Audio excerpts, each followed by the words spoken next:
right, it's 4 o'clock on February 22nd. This is a regular meeting of the Lewes Board of Public Works. Can we all stand and pledge allegiance? Pledge Allegiance to the flag of the United States of America and to the republic for which it stands, one nation, under God, indivisible, with liberty and justice for all. A moment of silence, please.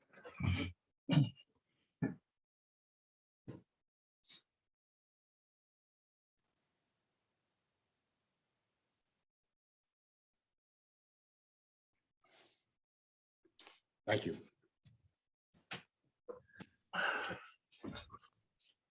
Okay, our board members are here. One is virtual, but the rest are here present. We have our mayor and our counselor who's virtual. So revisions or deletions to the agenda. I do want to make one minor comment to the agenda for items 9, 10, and 11. We say action as well as we say information, discussion, and action. There'll be no action on those. These are for discussion tonight. They'll be voted on, I think, at the next meeting. So do I have a motion to approve the consent agenda? So moved. Second. All in favor? Aye. Opposed? Okay. So I guess, Richard, you're going to be proposing or preparing or discussing Infomart this evening. Thank you. Good afternoon, board. Just want to review the executive summary, the conditions of the rest of the facility other than the headworks, which we're still in the process of working towards. The project is in red, and the pump stations is also in red, but all of the rest of the wastewater is in decent condition at this point in time. New information, new points of interest. On February 3rd, we discovered that the 16-inch valve on the backside of the influent EQ tank had a crack in it due to some of the freezing conditions. BPW ordered a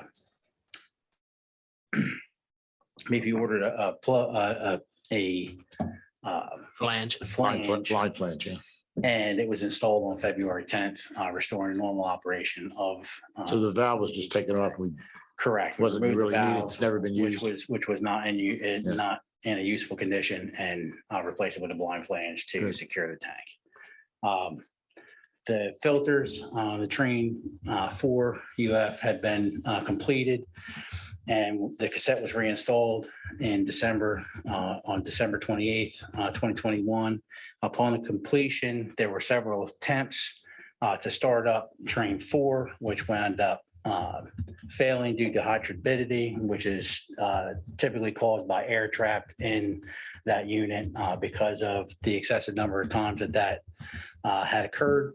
The operator then ceased and desist. It was reinvestigated on the 5th upon fuller staffing when it was discovered that there was a malfunction with the last cassette that had been cleaned and installed on the 28th. At that point in time, we had made contact with the contractor who had done the cleaning work, and on February 4th, we had them come on site and re-inspect the work that was done. It was found that one of the modules, one of the individual membranes had not been seated properly, and that was rectified. We also replaced the O-rings on that and reinstalled the cassette, and it has been since returned to service, to operating service, and all other conditions indicate good operating quality at this point in time. So several questions on, first, you say failed to seat. Was, we've heard many different discussions that the O-ring was damaged, the O-ring was sliced. There was no apparent damage to the O-ring. However, we replaced it just to ensure that there was proper sealing occurring. Okay. Second, that the O-rings by the maintenance manual and by good practices should be lubricated prior to reinstalling. And is that now part of the process going forward? Because I understand that was not done prior. Typically there, because of the water lubricates it sufficiently to be reinstalled. However, there was an issue that was not communicated to us by the contractor with that particular module. And they had placed the cassette sub-water surface prior to us being notified that there was an issue. So I'm not sure. I mean, lubricating with just water for an O-ring doesn't seem quite appropriate. Austin, didn't we hear different from Suez Yeah, that they use lubricant? they an actually O-ring use lubricant. like a lube. I mean, Sure. kind of like what you do in an oil filter. You just put a little bit of oil on it. sure. And we had used some soap to make sure that it's seated properly. And we can make sure that that's a part of our practices. Because I think it's part of Suez's manual also. Correct. And So- again, that's one of the things. So Matt's going to be here on Thursday. That's one of the things he wants to go over. Yeah, because I mean, that's a little, and the last part or next question would be, so when you're hiring contractors to do the cleaning, is there any Infomart supervision of them when they're doing these, the critical maneuvers, like pulling a cassette, taking the modules out, putting modules back in? Typically, there is quite a bit of communication. However, in this particular instance, it took place over the course of the holiday weekend when staffing levels were minimal. Plus, we were dealing with COVID at the time where it had affected a significant amount of staffing, and the communication had not taken place in its normal chain of events. Neither the supervision of the contractor, but nor us as Infomark were aware of that until later at the end of the month of January, and the contractor was not able to arrive on site until the 4th in order for us to further investigate with them being on site to facilitate. No, I understand Suez is going to be here tomorrow. Is that when they're here? Thursday. Thursday? Yeah. Well, that's right. Today is Wednesday. I know. Will you have everybody that's going to be working with these units there so they can, Yes, all sir. be trained? We are fully staffed, and at this point in time, we plan on taking over the process of cleaning them ourselves. understand there was one problem that when they first trained you, some of those people left and new people came in, That is hadn't correct. been trained. So everybody that's going to be working on there now will be trained and Properly. good. That's great. Yes, Yeah, sir. they're very good. Any other Thank you. questions? Any other in regards to that? That's it. Right on. And Appreciate in regards to staffing, additionally, just wanted to mention, we have a new maintenance technician that was brought up from another facility in Virginia to help us with some of the staffing issues. So that currently puts us at 6 full-time staff members on the site in order to deal with the different maintenance items as necessary. So. And we should mention that you had, what was Paul's last name for ESC, the fellow from Georgia? ESG. Paul Tickenhoof. Yeah. Evidently, I think it's been made known to the board, but Infomark has merged with or acquired, I'm not sure what the term is, another company, and a representative, one of the principals, came up and met with a couple of us, Tom and I, and Austin. And he was very, very impressive.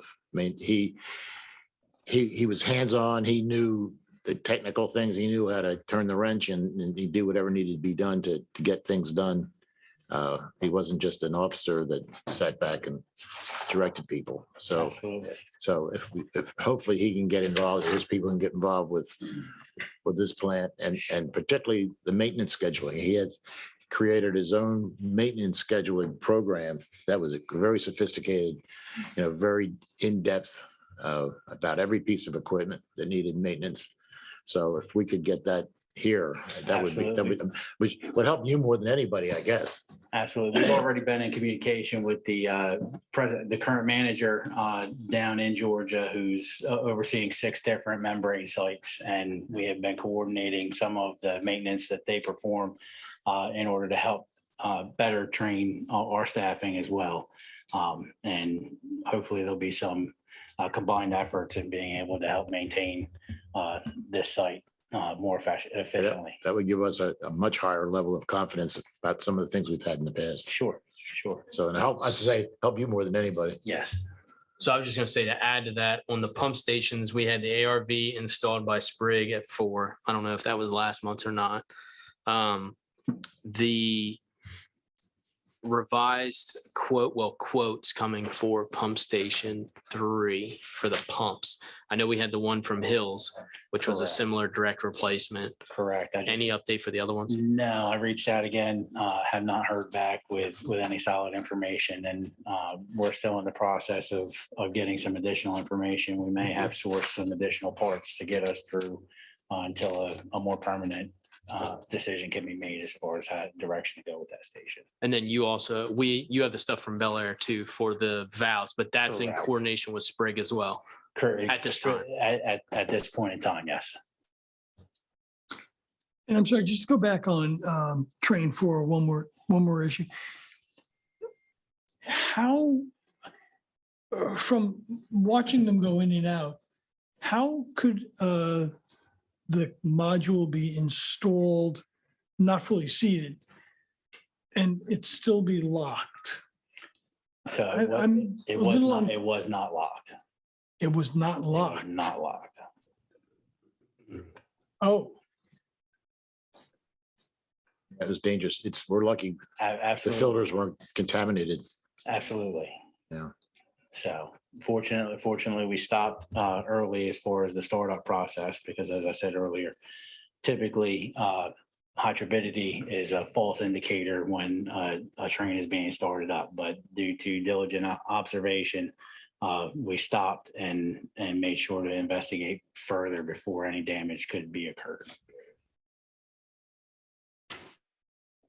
Anything else, Tom? no, thank you. Anybody? Earl? Yeah, just one, if you don't mind. I was looking at the maintenance expenditures from Home Depot, and also the one it's next to the bottom. Basically, they're all tools. I looked them up online. They're actually wrenches and sockets. Is that typical that you guys don't provide your own tools associated with a wastewater treatment plant? It is my understanding that we are to tool via that budget as part of the maintenance program. Any tools that we are in need of or need to be replaced in order for us to maintain the sites and facilities. That is my understanding, that it falls under that maintenance cap budget. And do those tools then become our tools, or are they your tools? They would then be left at the site upon us leaving. Yes, sir. Thank you. Anything else for Rich? Um, Go ahead. In going through the permit limits, one of the things I noticed is that on BOD removal and TSS removal, there's no limit listed. Yet when I go to the permit, it says that there, and it's in Roman numeral 3:11, that there's a limit of 92.5% removal. Correct. I'm wondering if we shouldn't add that to the table here. I mean, Okay. we're always over, I mean, it's always overperforming, Sure. but just for clarity that that limit, since it is in the NRPDS permit, I will make a note of that for next month. Okay, thank you. Thanks, On Rich. the same line, Tom, I was looking at the top two. Is there in fact a limit that we have on affluent going in and out? Is there any rule at all that we have on that? Because it says here there's no limit monitoring required. You're talking about flow, right? In Yeah, MG. that's correct. Yeah. Right, so it's 1.5 million gallons a day monthly average. But I don't think there's actually a cap on the flow itself. The cap is specifically on None in the NRPDS. I think Yeah. that 1.5 is probably, Denver. Charlie can probably answer. That's probably a design, Yeah, that's a design. that's plant design. I was just trying to look at The- look at the MPDS to see what's on there. It doesn't talk flow. 1.5 million gallons a day. Yes, sir. Yeah, the permit is more about concentration and pounds of loading. But it doesn't list it on the permit as flow, right? Right, no, it's not listed. Thanks, Tom. Appreciate it. Thank you, Jeff. Thanks, Rich. Thanks, Rich. Item number 6, receive president's report. I have nothing new, but I have asked Tom if he could provide an update on the Resilience Committee. And Tom, maybe we should have that on your report every month as an item. So, I mean, just a very high level, but, the Resilience Committee was started in July, August of 2021. So it's going on 10 months now. It replaced the Sea Level Rise Committee that was part of LPC, which was ongoing for approximately 2 years. The early meetings were really aimed at getting the new commission up to speed on what the state of the art was and what had been done before. The new committee has both DENREC and University of Delaware as participants. There were also participants during the Sea Level Rise as expert advisors. The results of the committee were to narrow down the focus of what they're going to recommend to mayor and city council. And the 2 main items that they chose was a disclosure on sale, a real estate disclosure of the flood-prone aspects of a property, and pointing to existing websites for what that really means. Not providing any direct guidance as to what's going to happen, which curve to use, so on. And Ted, let me ask you to chime in if I missed anything. The second part was developing a resiliency fund. And that was actually today's meeting. And Coral Gables presented, Coral Gables, Florida, as an example of what this resiliency fund was. And just from a very high level, what they do is they charge every resident based on ERUs, equivalent residential units. It's kind of like a meter. So every resident gets charged the same rate, and this goes into a fund. Every residential. Every residential, and actually there's a commercial fee also, but it's based upon calculation of square footage and other things. And that fund is to be built up to $100 million by 2040. 30? 40, yeah. And it is only for resiliency infrastructure to be put in the ground in the future. It is not mitigation. It's not disaster recovery. It's not being spent now. So they know that they need this pool of money to either as an offset to any state or federal money that might come down for the local participation, or to, as technology develops and they figure out what they want to do. But it does not cover anything from a mitigation perspective. So the remaining meetings from the executive committee will be aimed at developing what the committee deems they want to send to mayor and city council for a resiliency funding. Just from for Arizona. So currently they're going to charge up to $25 an ERU per month that goes into this fund to create this $100 million account. Now, Coral Gables is 50,000 people. So, I mean, it's larger than Lewes, obviously, but it's not a large city. We're not talking about Miami or anywhere else.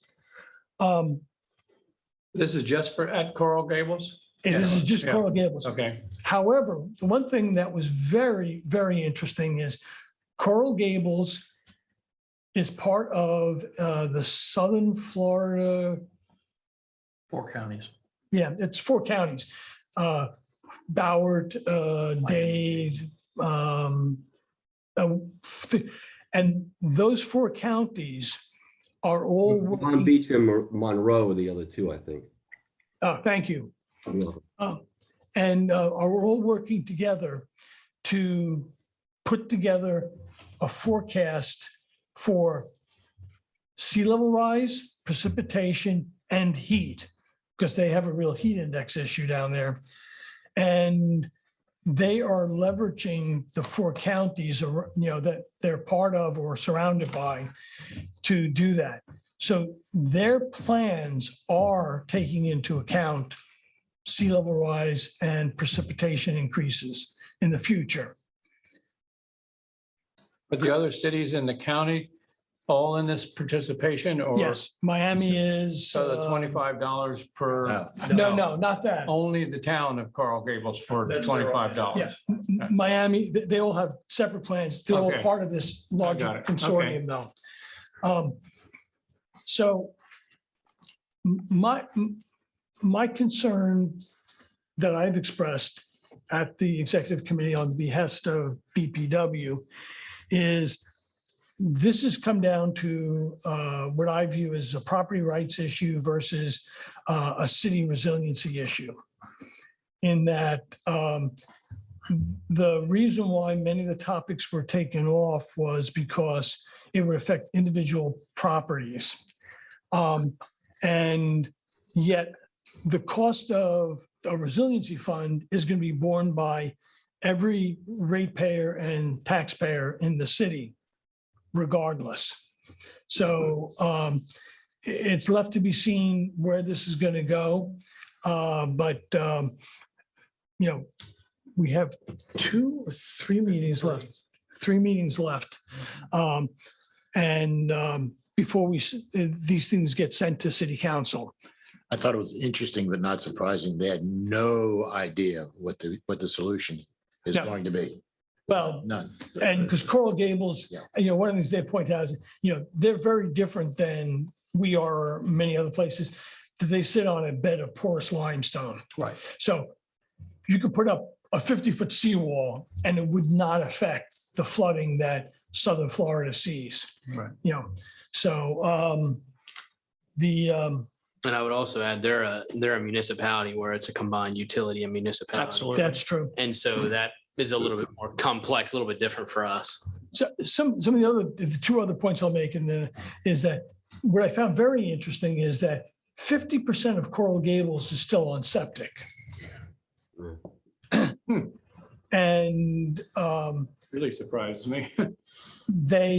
but they also have ordinances, part of the southern or part of the Bay's protection ordinances is to protect from nutrient loading. So they're working to get off of septics, but they're also limiting the use of nitrogen fertilizers during the summer months when the bays are most susceptible to algae blooms. So In some cases, they're kind of ahead, but, at least we don't have septics in the city. So. Well, I would just say that the committee is made up of 11 people that are really a cross section of people from the entire community. There are 2 engineers and just residents as well as people from the beach, people from the community. So it's a very broad-based community. In the original discussions, they came up with 14 different items they could consider, some of which had to do, as Tom said, with individual situations such as property coverage or impervious surface, freeboard, things like that.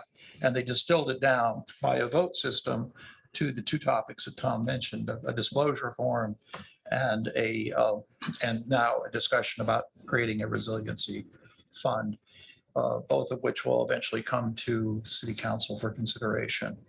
I think it's been a very worthwhile committee. I think Dan Reich has done a great job of bringing experts to make sure that the committee had everybody was on the same page when they got down to talking about how they were going to go forward. Is Jen the chairman of that committee? Jen and Phil Barnes are the 2. Where's she from? She from university? She's from IPA, the University of Delaware. Yeah. And then the rest of like Bob Scarborough and BJ Horsey, they're all from Denver. The other thing I'd bring up is, and Charlie, you gave a presentation on Cedar, the drainage and To that committee, yeah, I gave a presentation, a real high-level presentation on the entire stormwater drainage system, right. But which included some discussion Some of about the- Cedar, yeah. I think it'd be very good for BPW to hear that. The presentation was excellent. Okay. But I think just to get BPW up to speed, since we do own Yeah. the stormwater Be system. glad to do it. Yeah. Yeah. It was very, I think it was very informative. If you could do that, at our next regular meeting would be Sure, be great. glad to do it, yeah. I appreciate it. Yeah, and the only thing, other thing, because I was attending the meeting too as a attendee, but it just felt to me like Coral Gables is getting out in front of it by collecting money. Like you said, they don't have any idea what it's for, but it would be like, us 20 years ago having started something and then we'd have this big pot of money when we really needed, or that's what I felt like they were doing. Right, and Yeah. that's exactly what they're doing. And they started off at, Tom said $25 that's where they'll be at the end of 10 years. Correct. I'm sorry. But they started off at $8. And did you mention that it was in addition to their stormwater fee? It is in addition to the storm. Yeah, so it would be like taking your $5 per residential per month fee and adding whatever, $250 a month, and taking that $250 difference over the whole number of metered units across the city and then sticking that in a earmark fund somewhere for the future. They made it very clear that their stormwater maintenance fee is separate and is used for maintenance activities. Did they say how much that fee was? They did not. I didn't see it. I No, tried to they- look it up after the meeting. No, they did not say that, but we can get them to disclose that, I'm sure. Their lowest level in 2017 was $8.80. That was on the, That's on the resiliency fund. That was just the resiliency part. That wasn't. I don't think that was together. everything. Okay, And it went to 10. gotcha. Okay. Yeah. Sorry. So they're collecting money now in the Coral Gables to put in a pot for 20 years, and what was the, not spending anything between now and then. And during that time, figuring out No, on circumstances, what may be useful to spend the money after. well, one correction is that if something came up that was an engineering solution within the 10 years, they could spend that money. But it brings up a good point to make, is that they're planning on collecting this money and interest. So while they're going to collect $100 million, they said, probably $150 million by the time you get done with interest. But they also have committed to the citizens that they will cut back on the fees at that point, once they reach their 100 million cap. Their Or 100 whatever million the pot. cap may be. But, and the funds are strictly for ongoing in the future infrastructure. Right, strictly, not maintenance. I got it. So it has nothing to do with, and, you know, the committee asked me, has nothing to do with our sewer, stormwater fees, which I know. are purely maintenance. Good, So- okay, thanks. Great. Thanks, Tom. And I think a lot of it had to do with avoiding having to do similar to what Miami had to do, which was they posted what, a $400 million bond? Yeah. And Oh Virginia, my- Two, yeah, they posted two bonds. It was Well, and- 400 and 100 million, I think. you may, they sent out, if you got the earlier emails, they sent out a notice that Virginia Beach had a bond bill last year, which raised property taxes anywhere from $110 to about $170 per household, to raise $500 million.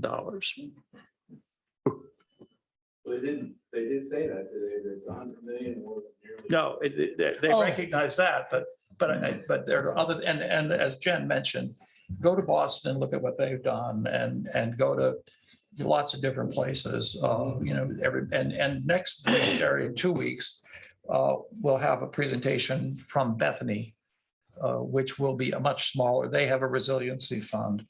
And that will be more in scale with what Lewes might, although a different perspective. And theirs is done through an entirely different mechanism.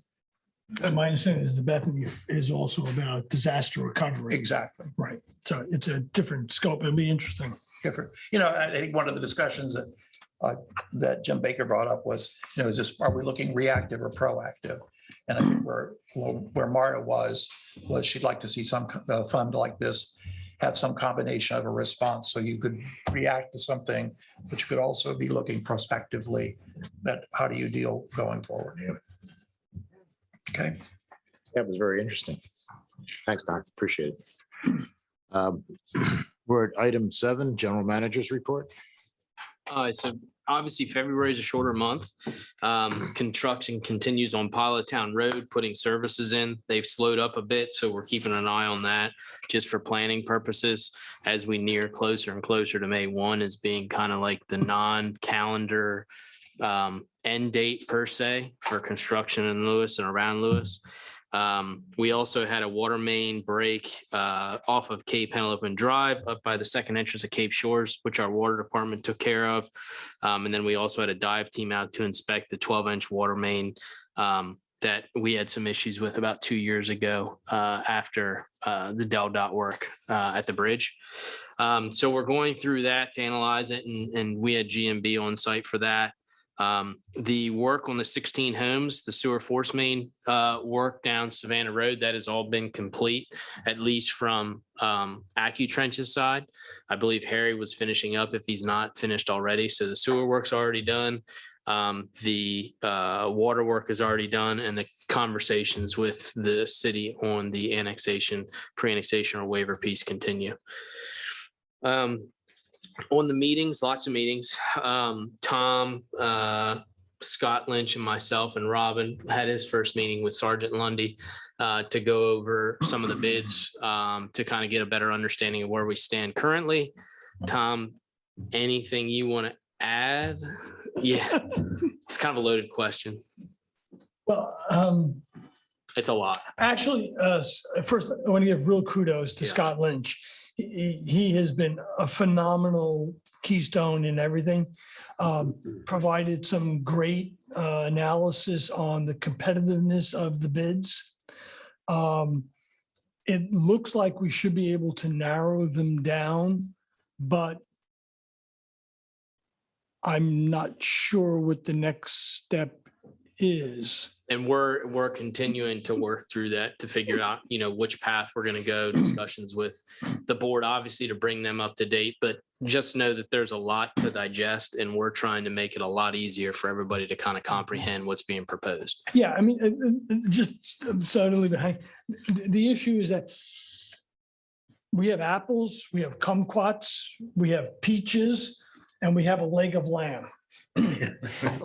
So this is not exactly your normal bid evaluation to go through. And frankly, we knew this going into it because this is a industry that is in the infant stages. And- Have we mentioned what this is? We said the battery storage. Okay, I didn't realize. Oh. Okay, I thought Austin had introduced. I don't know this. if I did or I think not. you said just. I don't know if I did. I don't think I did. Oh, okay. I'm sorry. The consultants, but He's- everybody knows the. Yeah, so consultants. this is on the battery storage on Schley Avenue. I'm sorry. So we have 5 bidders, 16 options, and it's kind of all over the place. Some of them are just completely I wouldn't say non-compliant, but they don't meet our needs. And now it's how do we narrow down the few that do? Do you have any idea how much longer this is going to take? I'm Mike? hoping that we can probably try and iron some stuff out and Mike may be the better one to answer. I'm hoping we have something to kind of discuss maybe in the next month or so.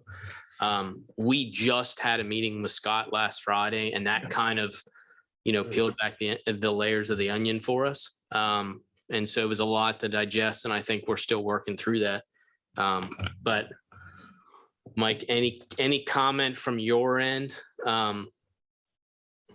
Stop. No, smoking. I think Tom and Austin teed it up appropriately, and I agree, Austin. I think we should be able to be in a position, certainly on my end, Mhm. by the next meeting. So I think that's fair. Perfect. Okay. We continue to have update conversations with GHD on the condition assessment for the pump station work. So that is continued. So they finished up a draft for 3, 5, 8, and 4. So soon that should be presented to the board. We'll have GHD here to present it to the board. So, any questions that come up, you guys can ask. We continue to meet with DelDOT on the new road utility project, or what will be the partial temporary work.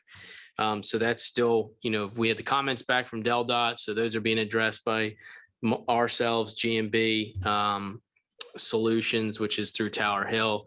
So there's still a little bit to iron out on the temporary work. Obviously, we're working with Lewes Waterfront Preserve since they're a party in this too. They will ultimately connect into that sewer work and the water work and the electric. We also held the rate design workshop 2 weeks ago with Dawn Lund, which we'll talk about a little bit today. Tree trimming continues on circuit 1 and 3.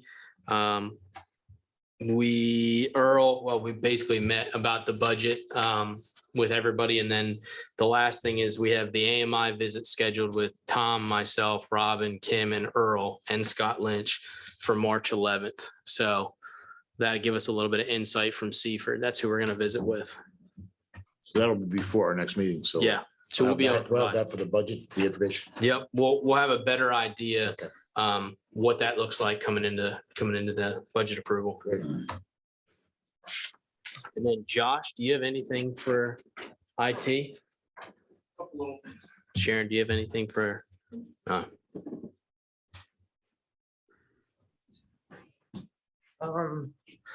Couple progress updates.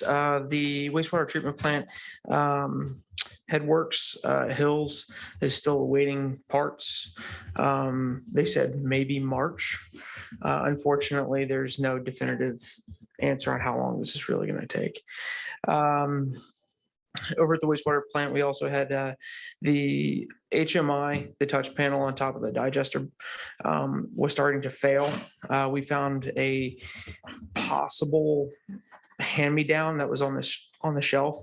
We're having Keystone Engineering take a look to see if the panel's even viable. We have no idea the status. It wasn't marked. So we're trying to see if we can make lemons out of lemonade. Or lemonade out of lemons, sorry. It's hard to put it back, right? Just regular patching on all of our servers. Josh, Mayor, in the future, when Richard's here or Mike, if you bring those items up while they're here, Absolutely, so that ties in with them, if they have any input or anything. absolutely. Okay, I'll make note of that. great. The firewall that failed, that's been completely replaced now, and it's up and running. It has been for a while. I had that done shortly after the last meeting. The one of the big things, we just renewed our subscription with Microsoft 365.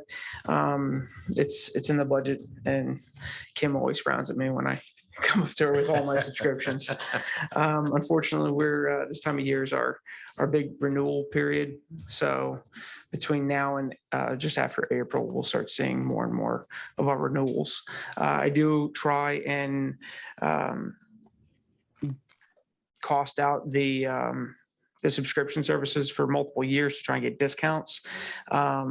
Sometimes it's worth it, sometimes it's not.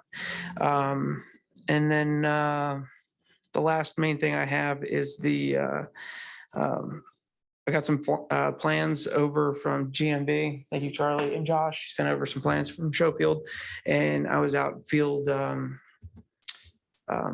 verifying a lot of the points, and I have about 60% of the all the curb stops and meters and control valves in Showfield GIS. So I'm hoping to have that done before the next board meeting. And then we'll continue on to other developments and just try and stay on top of the newer developments as they come on. And then if we can keep up with the new ones that are fresh and easy to grab right off the map, and they didn't cover them up with boulders, then we can certainly keep going back whenever we have a chance and grabbing the older data as we can and just kind of keep moving the cart along. Those were the main things. Josh, with all the excitement going on in the world, in Ukraine particularly, keep hearing about the Russians going after our grid, electric grid. I'll ask you again, I've asked you this many times over the years.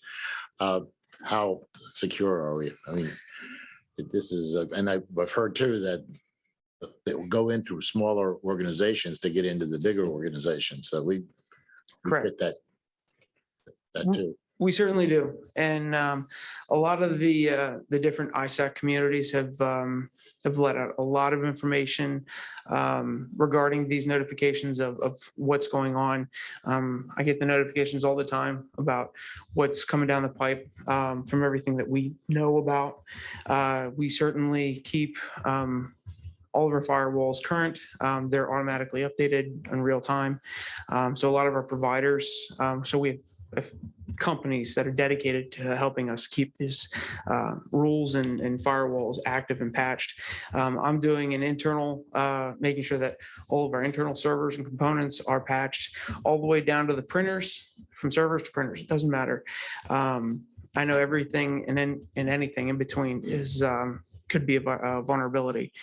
Even the phones that are sitting on our desk, we have to make sure that the firmware is patched. So you have to stay diligent. And I certainly have a list of all the things that I do. Here's one a lot of people forget about: the power supply, the UPS underneath your desk. A lot of them are smart, and you have to keep those patched as well. So it's silly, but it's important. So to answer your question, we are patching on a regular basis. We are maintaining our firewalls regularly in and out of the board itself, having contractors help us with that. So I feel pretty confident that we are not cocky, but confident that we are doing everything within reason to help us defend against reasonable attackers.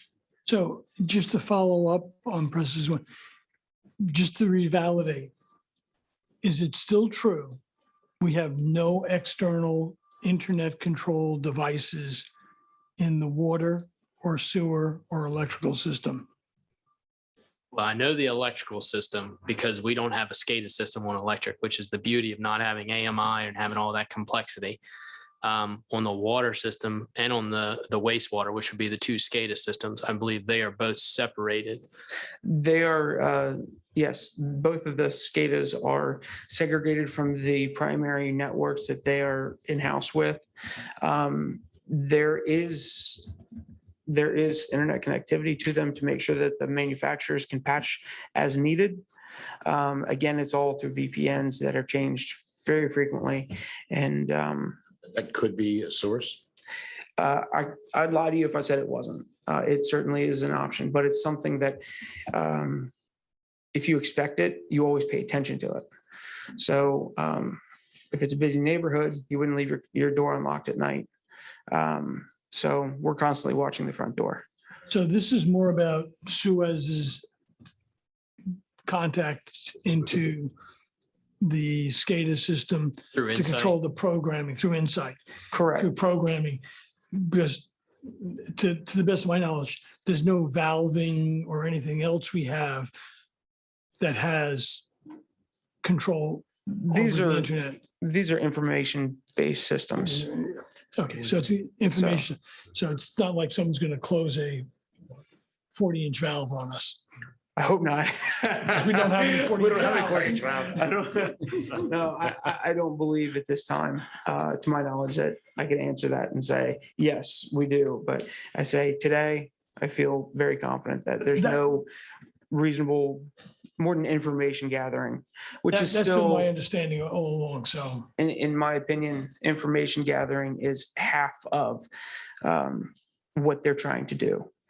So I try to keep as much information as I can, as close to the best as I can, because I don't want too much out there. But certainly everyone here is privy to any information upon request.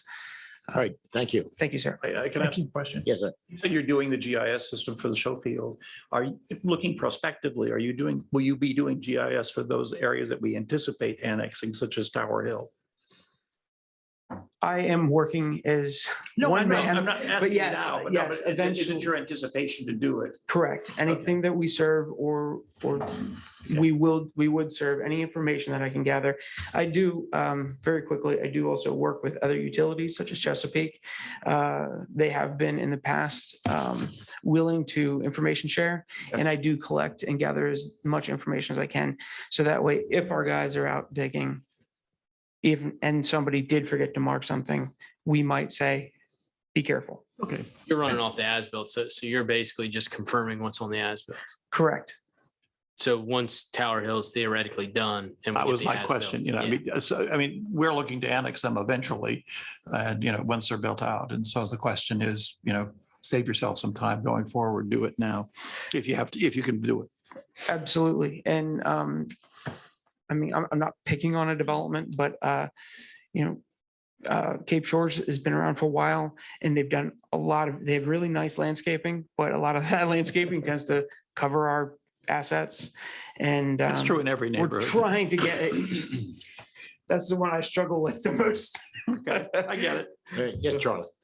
Yes, sir. So with regard to future subdivisions, Mhm. in the draft subdivision code that still has to get approved and go before council and everything, all that GIS work will be a requirement of the developer, so. Right.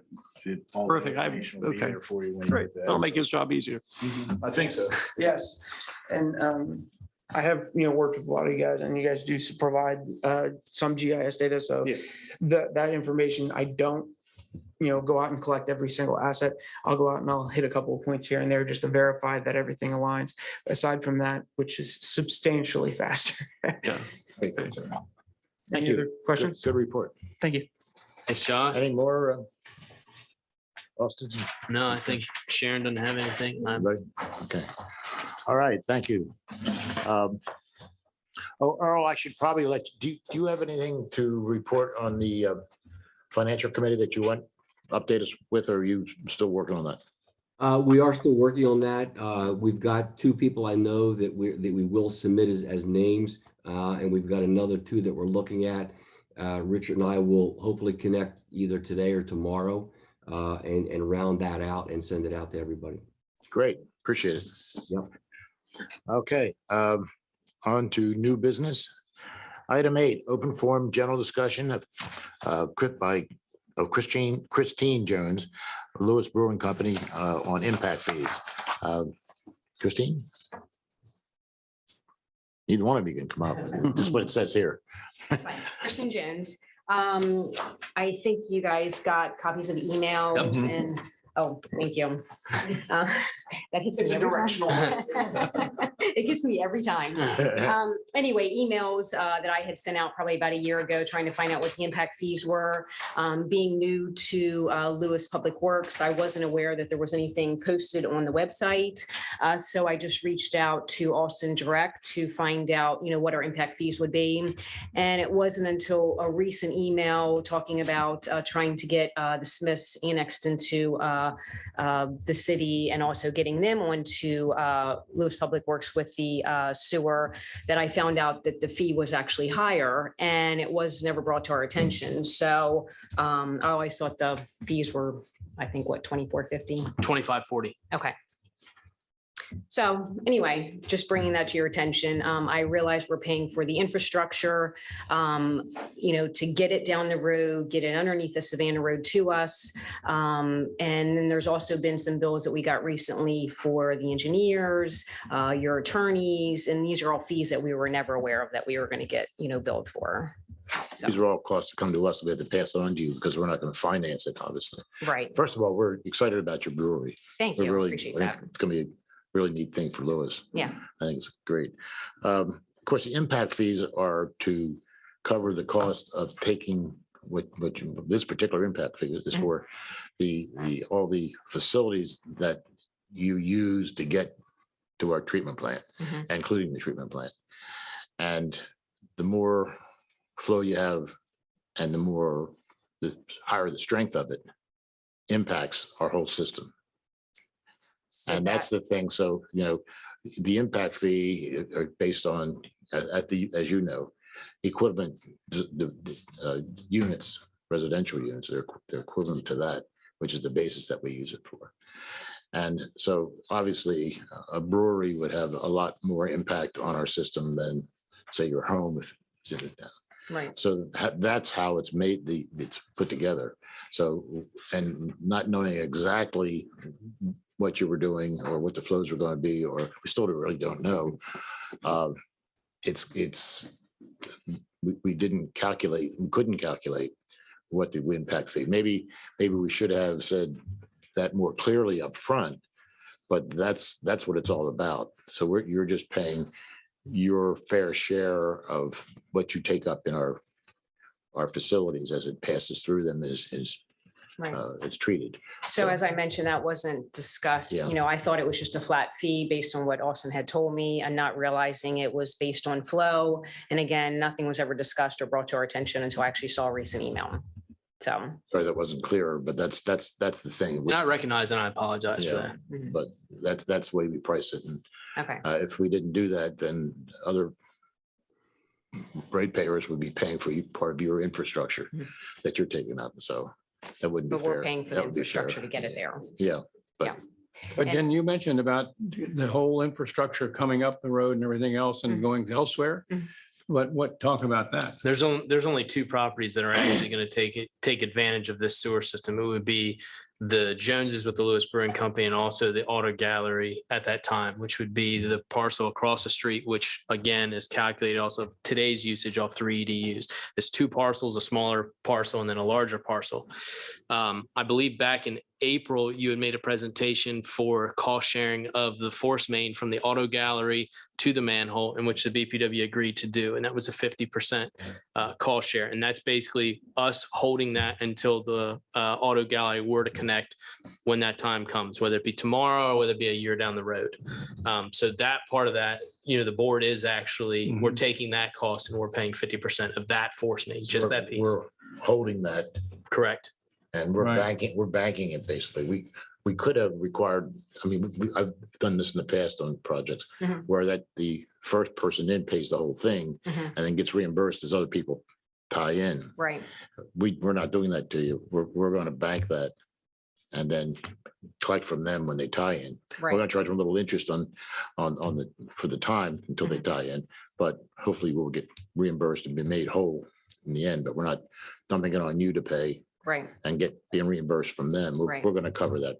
I think his question about what I wrote in the letter was, I had commented that, we're paying to get it to the end of the leg, where if we had been, a house being built somewhere where the sewer was already passing down the road, we'd have only had to hook right to that, little connection. Right. But instead, we're having to get it, down the road, underneath the road. So that was my comment, so we're kind of paying a bigger infrastructure to get it to us, just because we were one of the unfortunate ones that it's not already passing. And, now we're building a house that's, further somewhere down Savannah Road.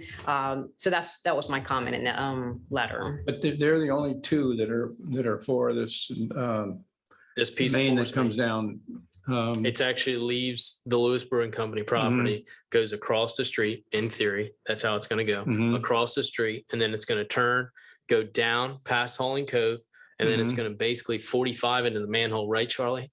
Yes. Right there at Hauling Right, Cove. Hauling Cove, yeah. Correct. So from Hauling Cove up to Auto Gallery and the brewery is only for them, period. 2 properties. Yeah, okay, I understand. All right, Mhm. thank you. Yeah. Sorry, it wasn't And clear so earlier, but The impact fee of we 25, look 40 forward to it. was probably just an estimate of what it would cost you just to hook up. It didn't say it was an estimate. It didn't say it Yeah, was yeah. based on flow. I just said, what is our impact fees, assuming that it was a flat fee. And that was my question. And that was the answer I got back. And as I commented, there was a lot of people that were linked to the email, and not one person came back and said, oh, by the way, it's going to be based on your flow. So I understood that, just to be the one fee. So. And just to add just a little bit of clarity to that. So at the time, the impact fee is 2540. Again, impact fees can change at any time. So even if it was 2540, if the board adopted today and you said you were going to take $10,000, the impact fee would be $10,000.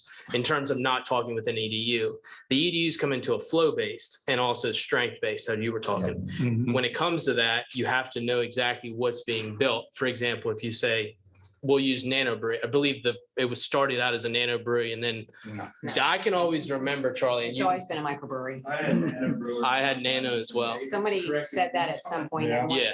the meetings, But it's never been that. So as a microbrewery, you can have a microbrewery that's Big Oyster. You can have a microbrewery that's Crooked Hammock. Each one has a very unique, different type of BOD or different type of effluent.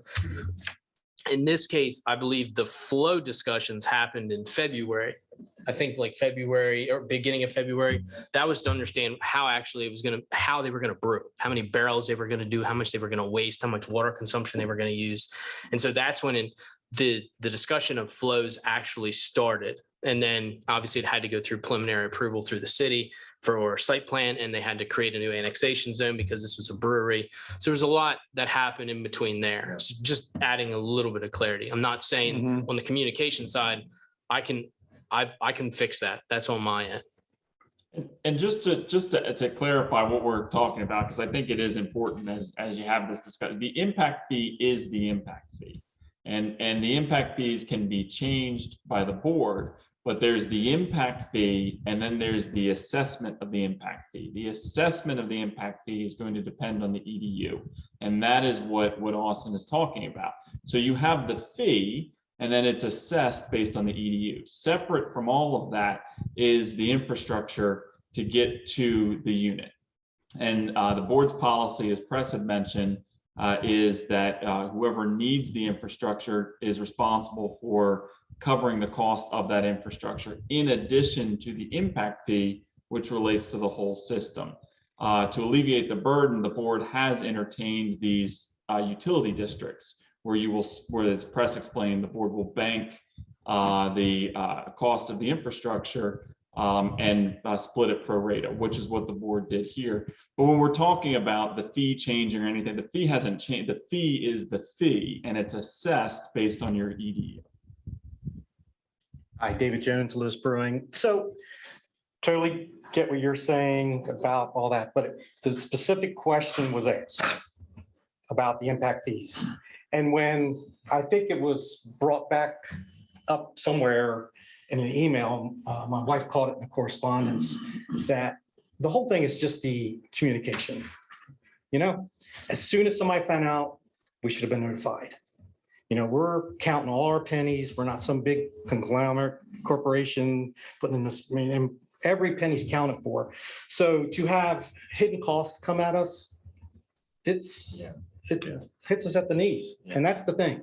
So all I ask, open communication, something comes out in the open, bring it to our attention immediately. Don't pre-correspond across in some other email, but not specifically say, hey, guys, we screwed up.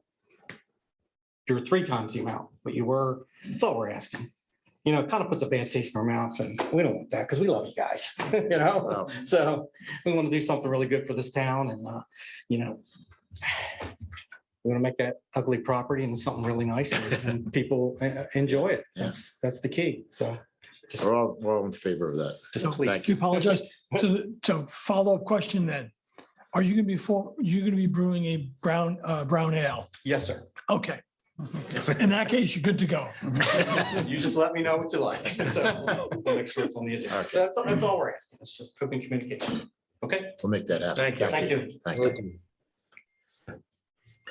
Okay, item 9, open forum, general discussion of proposed 2022, 2023 operations and maintenance budget. Awesome. Do you want to, and Kim? I'm gonna turn it over to Kim.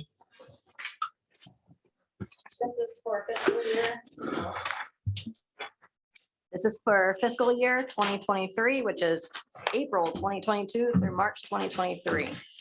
We made some assumptions on this budget. One assumption is that Dawn's proposed rates are accepted, with exception to stormwater. We did not touch that. That there will be no COVID closures, and that are similar, that will have similar activity to this fiscal year for concerning COVID. You guarantee that? Yeah, those are our assumptions. Oh, okay. You said that- Assumptions. All right. Tim, you said the rate increases were included in this? Yes. Okay. Yes, Except for stormwater, correct? except for stormwater. We didn't touch that because she just brought it up last meeting, and I don't think there's been too much discussion on that yet. Okay, I was gonna go through each utility and go through revenue, expenses, and non-operating, and then go back to it to see if you have any comments, questions. Great. So for our revenue, residential is a 2.5% increase is Dawn's proposed amount. For residential and commercial, we did 3.5% of actuals. And when I say actuals, it is this current fiscal year plus the last 2 months of last fiscal year, since we have not completed our fiscal year yet. That 1% increase would be the developments coming on, and we expect the hospital to be the same with COVID, and that a small increase in businesses. Industrial is 6%, so that would be a 3.5% growth between the school and Vantage Point retirement. And municipal and Board of Public Works is just the 2.5% of actuals. For other, I did 95% of actuals plus Lewes Waterfront Preserve Developer Agreement payment of $333,000, less the $45,000 pole relocation we did last year for the lodge at Historic Lewes. So that's why that big number's there, and that. Correct. For expenses, purchase power, I did 9.7% of actuals, 4.7% is coming directly from DMAC, and 5% for growth. Salaries, wages, and benefits, 25% of actuals with a wage increase and a proposed no employee. Utilities, I just did a round number of 3,500 for an increase from our rates. Repairs and maintenance, I did 15% increase of actuals because of growth and inflation. Professional and contractual services, I have this actually broken down a little bit. I have 200,000 for tree trimming for circuit 1 and 3. I have about 75,000 for attorney fees, 40,000 for Potomac testing, which would leave about 45,000 for just other professional and contractual. Potomac testing. That's for testing the, Substation, the Oh, transmission that's right, the electric- lines. Yeah, okay. yeah, yeah, Thank you. that was the company is Yep. Potomac, yep. Didn't recognize the. And after you break that down per month is 3,333, and our average this year is almost 3,000, so it's about a 14% increase in that amount. Other supplies and expenses, 20% of actuals. We expect our travel expenses to go up with APP conferences being used again. DMEC training for our linemen and journeymen. And this also includes dues and subscriptions, which Josh was just talking about, keeping up with that, and safety and other expenses that don't fit into any of these other categories. When you say dues and subscriptions, Josh, are you talking like on the IT side? Mhm. Well, yeah. Okay, that's what I thought. So that's like Dell, Adobe, Microsoft. Mostly it's Microsoft. Okay. Yeah, Microsoft's a big hitter. Administrative is 8% less than actuals. We don't expect a GM payout. Just like I tried to confirm in all the other meetings, correct? No GM payout. Correct, Kim. It's on the record. We don't expect the RKL study, and we won't have second floor construction. Bad debt, I did 20% increase of our actuals. Depreciation and amortization is 6% of actuals. And in lieu of franchise fees, it's 5% of revenue, not including other. Now, before we go any further, just so people understand the spreadsheet, because it gets a little confusing, you're looking at the 2021, 2022 budget versus the 2023 or 2022 and 2023 budget.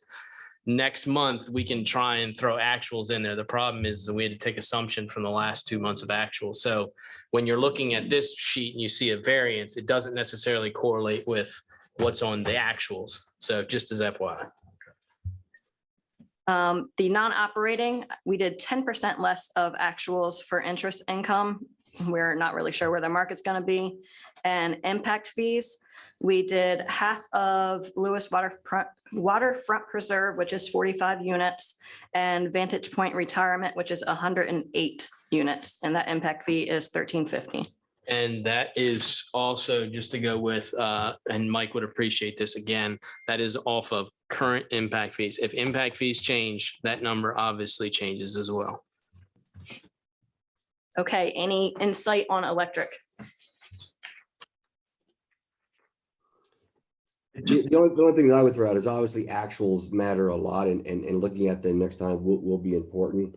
Knowing that some of these costs are going up for our ratepayers, maybe lean into more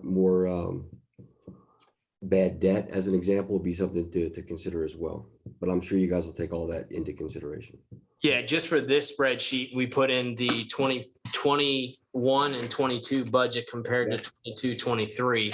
But obviously what we're working off of in the notes and what's actually in here for the 22, 23 budget is off of actuals, adding the 2 additional months that are still left in the year that we haven't closed out. Thank you. Yep. So previously they did an average over 3 or 4 years, but I don't think that's accurate anymore with COVID. Yeah. So we're going off of relying heavily on this fiscal year. It was a 5-year, Darren, you would take Yeah. a 5-year average. Yeah, Yeah. but you have 2 years, 2.5 years of skewed data. So It's a quick question. You've mentioned you were including the lodge in your, but that's not going to come online until September. Did you factor in that into your consideration here? Yeah, so our fiscal, that'll be half of our fiscal year. That's what I just wanted to make sure that you'd done that rather than Mhm. use a full year number. Okay, thank you. And the other aspect of what Kim said, besides COVID though, the market, inflation, supply chain has all taken. So using a 3-year historical average is not necessarily indicative of the market we're in right now. So I think the method that they've used is really try to balance what we know from the past and what the crystal ball is blurrily saying for the future. And just like for transformers that we ordered in September, we just got an updated quote. It went up 18% and in haven't 5 months. Yeah. September 13th is when we ordered them. Mhm. When will they be here? Haven't been built yet. So pad mount transformers right now are about 45 to 52 weeks on a pad mount. Yeah. Do your maths, 1 year. Here. Brett said 80 months. Depends on. Oh, that's another one. Yeah. If you're talking when you get into the bigger transformers or you get into your switch gears or you get into your sectionalizers, the more specific you get, the harder it is to come by. Which is why the Potomac electric testing is so critical for the condition of our substation transformers. Yeah, you're right. Okay, moving on to water. The proposed increase is 18.5%. I did 18.5 across the board, except for residential. I just did 1% more for increase for growth. For other, I did 85% of actuals. And I took out last year's $111,000 plumbing permits coming from Vantage Point Retirement. And I added $120,000 Lewes Waterfront Preserve Developer Agreement payment.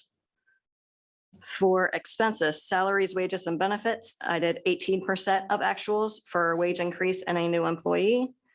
Utilities, I did 10% of actuals with our increased rates. Repairs and maintenance, I did 13% of actuals, inflation and growth. Professional and contractual, I think I did, I did a even number here of 150. We expect that other professional and contractual will go down because we had some things like the leak survey that, we don't expect. But we do expect that the attorney fees are gonna at least stay consistent. Other supplies and expenses, we did 20% of actuals.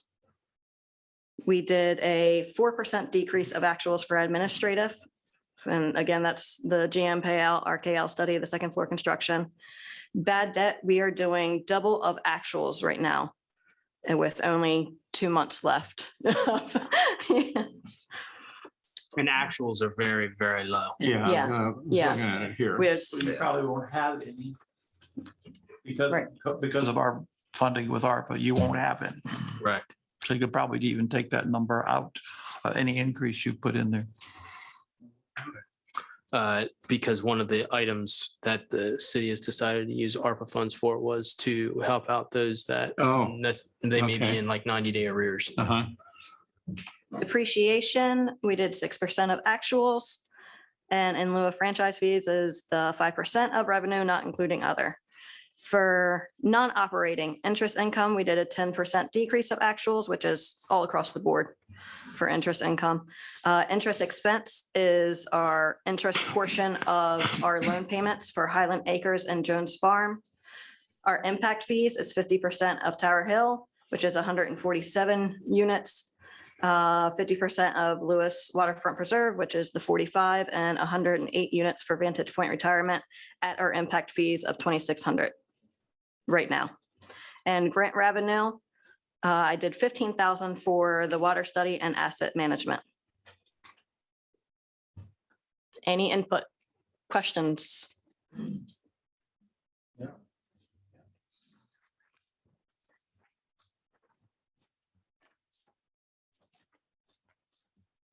For wastewater, the proposed rate increase is 7.9%. That is what I did across the board of actuals, except for commercial. I did a 1% increase there for increased business. For other, I did 85% of actuals plus 76,000 for the Lewes Waterfront Preserve Developer Agreement and almost 731,000 for Lodge at Historic Lewes. For expenses, salaries, wages, and benefits, 18% of actuals would be the wage increase and new employee. Utilities, 6% of actuals. Repairs and maintenance is 10% of actuals. Professional contractual, I did 130,000 for, well, let me look at this number. So Infomark, 725,000 would be the rate that they charge monthly, plus about $100,000 overage based on what we have this year. 70,000 for attorneys, 130 for other. And I also included the 110,000 overage that we have right now that we're working with them. We think that's going to go into April and not go to March. And that also for the professional and contractual, that's a lot with GHD and their assessments. Other supplies and expenses is 10% of actuals. Administrative is 4% less than actuals. Bad debt is double our actuals right now. Depreciation and amortization is 6% with our increased assets. And in lieu of franchise fees is the 5% of revenue, not including other. Interest income, 10% less of actuals. Interest expense is our payments for Highland Acres Sewer, Savannah Place Sewer, wastewater treatment plant, and one payment for the headworks. And impact fees is 50% of Tower Hill, 50% of Lewes Waterfront Preserve. I mess up that name all the time. Tongue twister.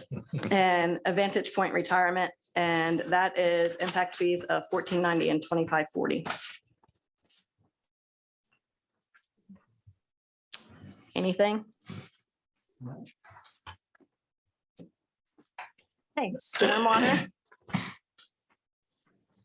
This is not moving around too much.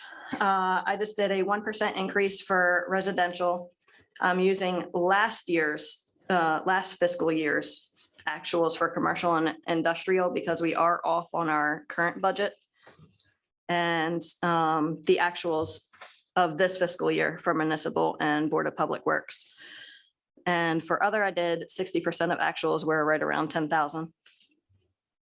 For salaries and wages, I averaged the last 4 years because they are kind of all over the board of key time. And that's an item we're going to continue to look at. Mhm.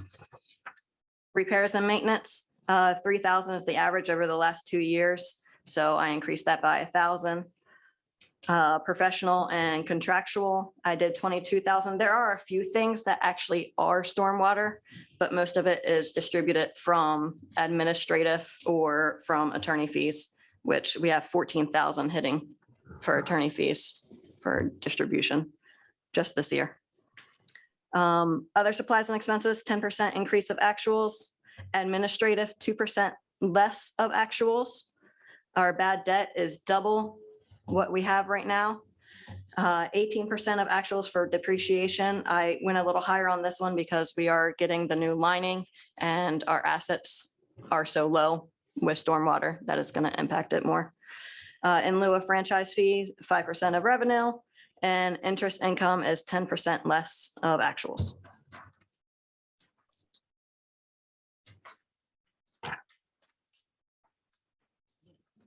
Any input, words of wisdom? Well, I mean, and just as we've discussed, obviously, stormwater is something we need to do a much deeper dive in based upon what Dawn did, based upon other discussions on whether we're really covering our actual costs or not. So the stormwater portion of the budget is probably the one that is most up in the air. Yeah. The others, I think you guys have done a phenomenal job at getting into the nitty gritty on, so. Yeah, no, it's very well done. That's Kim. I got to give it to Kim. And I think everybody should know that, we're not saying a whole lot right here because all of us have met with Kim and Austin previously, individually, or groups of two, since we can't go larger than that, and have gone through these and made suggestions and so forth. So this really has a lot of our input of the entire board, basically, already. So. And continue to come in, provide feedback. We'll continue to update. Like I said, we'll try. We may have 1 month of kind of an estimate from last year to throw in there, but what we'll try and do for the next meeting is put a list of actuals in there so that you'll see last year's budget actuals and then this year's budget. Just for a little bit of clarity. Again, that's going to be when it comes before the board for adoption. And to add to Press's comment, also, there's a lot of discussion at this during the rate meetings with Dawn, which was in public session, so. So next, actually, probably just move on to capital. And then if you want to talk the reserve policy, that will come in after capital, obviously, because the capital plays into that as well as the working capital lag. Do you have to go to another agenda item, Press? Or just continue on? Well, I guess according to the agenda, we should go on to the item 10, open forum general discussion of the 2022 and 2023 to 2026, 2027 capital budget. Did I get it right? Yes. So obviously in front of you, we've had discussions, lots of discussions on this. With that, the previous capital budget is kind of going by the wayside and we're adding an additional year in there. Again, some of these things, we put placeholders in because there's coordination that needs to happen. Just going over some highlights as I discussed this with each one of you. The Getting small. Kings Highway project is one that we're keeping a close eye on. Obviously, tomorrow there's a workshop.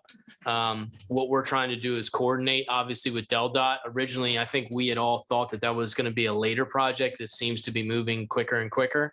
And with that, talking with Charlie and obviously, with the board economies of scale at that point, if they're going to be tearing up the road and disrupting utilities, that's probably a good time to think about, doing whatever work we need to do to have that coordination, similar to what we're doing on the Savannah Road 16 home work where they're tearing up the road and we're taking advantage of that. So that's a really a close item to take a look at. We have the Cedar Street Phase 1. I use that as a Phase 1 project. Obviously, a lot of impact for that has to come down to the water study that's still ongoing. Surprisingly, we've had to put less into actually disturbing current assets because we've had some main breaks that allowed us to get some coupons out of pipes that we originally were going to get coupons out of for the study. So, maybe that's a blessing in disguise there. We're also talking about, so the one of the projects that kind of came up recently, and it's more of a continued discussion, is the school district is working on both the schools. They're finishing up the new elementary school, which was at the old consortium, and then they're putting a new middle school in.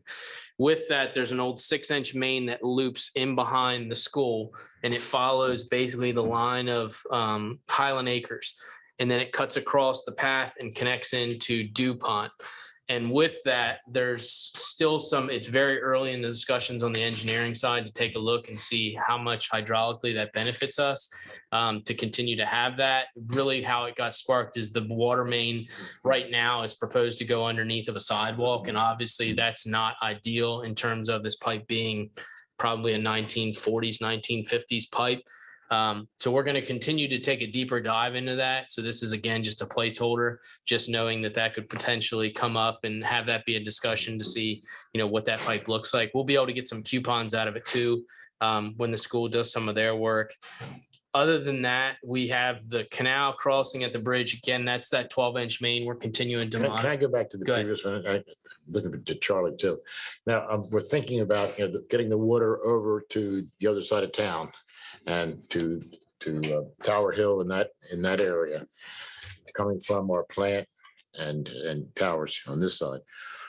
That line that you just talked about, what size did you say that is? 6 currently. I guess that's one of the pipes that go head that direction. I guess 4th Street is another, and then what else gets water over there? So what I'm thinking is how important is that 6-inch line? I don't think, in the overall I getting don't water think to it's that that side. important, although I would like to get it replaced because it's old and it's going to be sitting back there on the back of the school's yard. But the main pipe that goes across there is the one that goes down Sussex Drive through Highland Acres and then is already looped into Pilot Town Village Is Phase that an 2. 8 that goes over there? 12. It's 12. yeah. 12. Okay. Mhm. Okay. In the future, just to put it out there, we'd love to go down Donovan's Road to the end, serve Swanndale Acres, but then cut through those farm. So is that 6-inch main, the one that we're talking about, is that feed the schools? Is that what you're talking about? No. Loops between DuPont Avenue and Sussex Drive. Honestly, it was put in there to serve people who lived in Highland Acres before it was annexed into the city handshake agreements from, Does it serve anybody now? no, So no. it could be just, if it's not useful, why can't we? Well, I'm just- not saying it's not useful. I'm just saying it's not a main line that serves New Road. But it still acts as a loop. Yeah, it's still in the network. Okay, oh, that's my Yeah. question. Yeah, I Yeah, mean, I'm does sorry. it does it No, serve it's- any purpose? It definitely serves a It's purpose. not a key one. No. Yeah, I Well, understand. This discussion just came up last week, so we're going to continue to take a look at it, evaluate it, and then obviously we'll come back to the board with any, recommendation of what it looks like. Obviously, in this circumstance, the land is currently undisturbed. So it's a little bit easier if we decide we're going to take care of that. I mean, I don't think we would put a 6 back in. If we did, we'd probably do an 8. Oh, yeah. So just keep that in the back of your mind, something new that just popped up. As we go through these, there's things that could change. Again, some of these are placeholders because you may be shifting things sooner, you may be shifting things later. And we'll discuss that as we continue How to. big an item is that, man? What kind of dollars are we talking about? We put in there an estimate of 110. Again, it's all open cut, so it's really not that much You're not disturbance having to wise. tear up road or anything like that. It's all in the back there.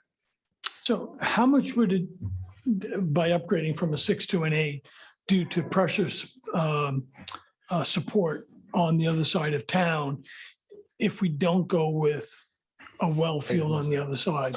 It's right here. It's highlighted. Yeah. I would like to model it, but my gut feel is that upsize of that 6 to an 8 won't have any tremendous effect on the new road side.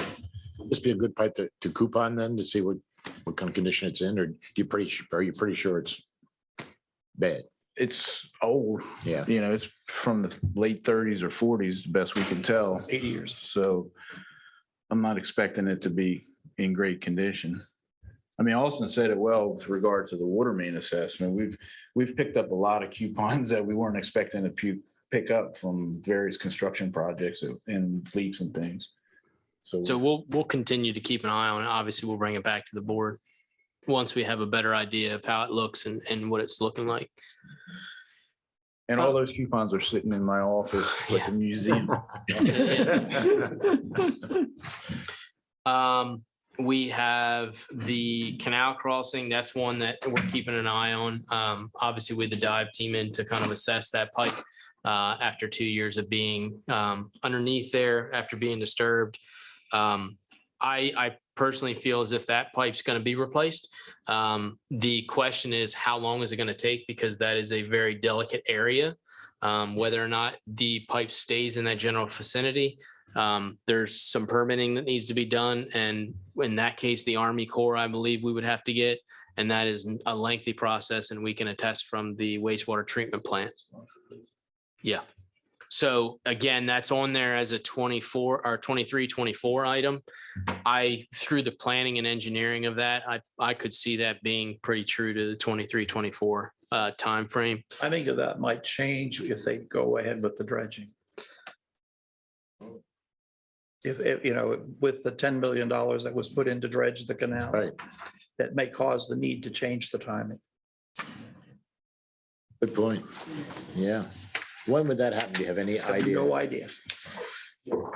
We were thinking about that in terms of just the design of it, because obviously they're going to dredge. Do you have any idea how much they're going to dredge? I don't. That's why. I haven't seen any specifics. Yeah, me yet. neither. So I don't think that'll be a problem though, because if we were to put in a new pipe and drill it under, we're going to put it pretty deep underneath the bottom of the canal. Maybe it may be worth a phone call. Yeah. But in terms of like the permitting part of it, yeah, I don't know. Yeah, just in terms of just asking, what kind of depth they're planning to dredge to. Well, and it's interesting because also, if you don't replace the pipe before they dredge, that pipe is unsupported. You're going to get sloughing of the sides down, which is going to even increase the unsupported length of that pipe, which is all the more reason to. So that pipe has about, what would you say, 14 feet of unscoured, unsupported section, and then it goes underneath kind of a rock bottom or a riprap bottom before it comes up on the other side. Maybe that'll be part of their project cost. I don't think so. I like how you think, Russ. If you've already recognized that $10 million is not enough to dredge the 10 miles of the canal. So, With regard to that philosophy, Kings Highway, the Del Dot project. Yeah, that's another story. We would maybe want to look to have them pay for some of the work, but we'll see how that goes. Right. Yeah. Idea. Well, especially if they're going to reorient part of it. Yeah. Yeah. We're mindful of that. We're working on it with New Road as well. So, Well, the reorientation right there at where Kings and Freeman split is quite amazing. Yeah. yeah. Amazing is an interesting term. It'll be interesting to see how it's received. Yeah. What was that? What were you talking about? They're gonna put a traffic circle They're in putting, Oh. they're putting in a traffic circle, where, but they're also creating a separate lane of two road, Parallel lane. parallel lane that will serve from Tunnel and Razor out to Aquamarine. So they're actually shifting the road over. Is that like a service road? Traffic circle going? It's like a service road. the fork where Freeman and King split off, Yeah, where the lighthouse is. Is that so they online put the now? circle in there and not a light. A circle Take the with a light out. service road. Yeah, There is no light. yeah. No, well, I mean, there was going to be a light, right? No, No, there's going to be a light at Monroe. That's what I mean. no, no, This is where a are you traffic talking circle it's where the road forks before that. where Oh, Kings oh. and, where Kings and Kings Freeman and split. where Freeman and Kings Fork. Yes. Where they split. Hang on, I understand, yeah. I hope they do a better one than the ones on New Road. Because The you mean- run over that thing all the time. Call in tomorrow. Yeah, call in afternoon. tomorrow for 4 to o'clock. 6. Okay, Um, I'm gonna be on that. So really, those are the highlighted items on the water. And then we move to the water production, which we've had ongoing discussions on the development of a new well on the new roadside. But we're also looking at obviously a new water tower, and we're trying to see if the benefit of having a water tower and what pressure wise, how it reflects in the town. We've looked at maps that show the, I'm going to butcher this word, but the transmissivity of the soils, and really where our well field is. If you had to pick the best place to put a well field, we literally, you couldn't even draw it up. It's in the perfect location. And so the production out of our current wells is very, very good. We're doing a pretty extensive rehaul of well 5 and 3, which are our big producers. And so by the time this is all said and done, those are going to be basically brand new. And then there are other 3, which is 1, 2, and 4. They're just going to get basically reserviced to make sure that they're on the same pump curve and that everything looks sound. So our wells are doing well, knock on wood, and they'll continue to do well in the future. Just a side note on that, Coral Gables has had to cap several of their wells because of saltwater intrusion. And with that, there's also, and shame Charlie just left, but so we're actually upgrading our allocation permit for all 5 wells. I think it's a 20-year permit. But with that, one of the things that they're really pushing for is saltwater intrusion. And we actually have to develop a plan similar to what they've had to do at Sussex Shores and Bethany and Fenwick, so that we actually have a saltwater intrusion plan in place. So just to add that to the next list of things that we're working on. Going down into sewer, again, I'm just looking at the highlights here. The Kings Highway sewer lining, obviously that's teaming up with the Kings Highway project. Again, the timing is going to be reflective of DelDOT. There's two pieces to this. Really, you have the piece from 3rd all the way out to, Freeman Highway where the Y is. And then you're going to have the second piece, which is going to be from there all the way out to Gills Neck Road, or where our infrastructure ends. So there's kind of a 2-phase project. And right now the phase 1 is from essentially 3rd up into a point called Dewey, or a little bit beyond, until we've realized what the time frame for DelDOT is. So they may shift a little bit as far as the timing piece, but we'll continue to watch that. We also have in here lift station upgrades. One of the things just to keep in mind is, as we get some more information back from GHD, this could fluctuate up. I don't necessarily want to say it's going to go down, but we, again, are going to continue to monitor it. That's why we have, another firm just taking a look at it, giving us a true condition assessment of everything. Again, that's going to continue to roll in as time progresses. We got the big boys, I would say, which is, 4, 8, and 3. And so those are being assessed currently, or finalizing being assessed. And then we will continue with the rest of them. We had 5 done. It's a smaller one over on the beach side on California. So again, you still have about 70% of the lift stations left out there. They're much smaller. This is just going to give us a little bit of insight on what they look like, what the condition is, and what we're going to have to put into them as far as capital. So that really, as far as the sewer work, obviously we have the Savannah Road Sewer Extension Project. Again, that's just the $2 million project. That's an estimate again for the for the it's basically a two-parter. It's for Donovan's Road and for the Lodge Historic Lewis and Dutchman's Harvest. That's obviously going to be reimbursed, which is realized in the O&M as a revenue other. So that really rounds out the sewer. Again, we're still waiting for some feedback, and I have in there for the Cedar and Pilot Town, which again, we're waiting to see. It's economies of scale. When they come in and do the lining, it makes sense for them to come in and do as much as what you can because they're going to be there with all the equipment. But we also want to be mindful of trying to team that up with whenever the Cedar project's going to come through. Again, we're waiting on the coupons to come back from the water study to kind of get an idea of where that falls in the priority. We recently got the coupon from Big Oyster when they tied into the water main, and that one was a little bit worse than what we thought. It's the benefit of, and I use benefit in a light term, but it's the benefit of living in a very old town, first town in the first state. So we're continuing to update that as well. Yeah, we may want to look at the lift station costs again, capital costs, because we think they're going to go in higher than what we're seeing here. And what we'll do is, and that's one of those that I've been keeping an eye on. The other piece of this is obviously we have the 1.75 million that we had funded, which a part of that is to take into account the lift station work.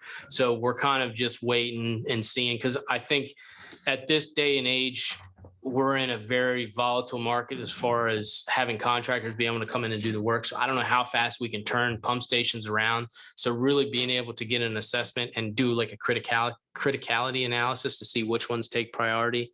That's going to be the key. So what we'll do is we'll continue. We'll probably look at that number and have that escalate. Hey, Go ahead. when you're looking at sewer and water, are we being mindful of grounding some of the electric cables and et cetera? Is that Yeah, something so we're looking to do? it's a great question. So on the canal crossing at the bridge, one of the things that we're trying to do is we're trying to have, obviously you're going to have the pit there and it's going to be set up. Since everybody loves overhead electric lines, we're going to look at taking the circuit 2 line, which is right now at pump station 4, and we're going to look at putting that underground. Where to where? From one side To the to the other. other side. Yeah.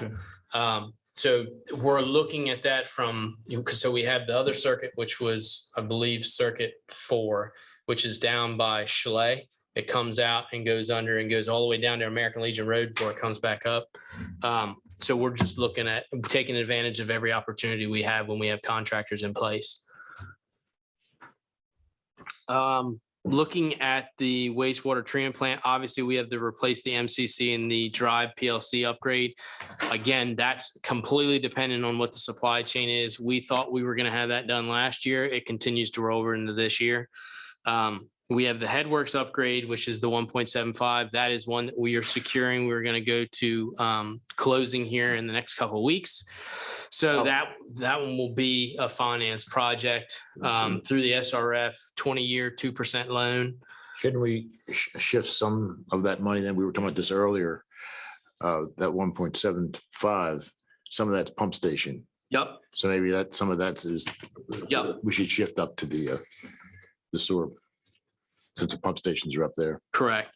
And then with that, obviously just talking with Rich and Infomark, they liked having the bell filter press from the county. It helped them handle solids as we were wasting a lot since we brought the mixed liquors down to about 8,000 to 10,000. And so with that, instead of running into an issue where you're dependent on your drying beds and Mother Nature, which we all know that that's a coin toss here in Delaware, having to not have to haul raw liquid or liquid from the digesters, having the belt filter press will help us alleviate that, basically that burden cost. And if you do the math on it, it end up paying for itself in about 2 years. So that's one that we're probably going to buy that outside of the wastewater treatment plant funding loan. Originally, we were thinking about putting it in. We may just capitalize on that and bring that in going into the summer months. So again, that's just one to keep an eye on. And then Because of the electrical failure at the wastewater treatment plant going into the headworks, I put a placeholder in here so that if through some testing that we believe is going to be done down at the wastewater treatment plant, as far as mega testing on all the breakers, if we run into a similar situation, we have monies allocated for that, because ultimately that's going to be a capitalized asset when it's all said and done. Another big ticket item that we have in here is the EQ tank.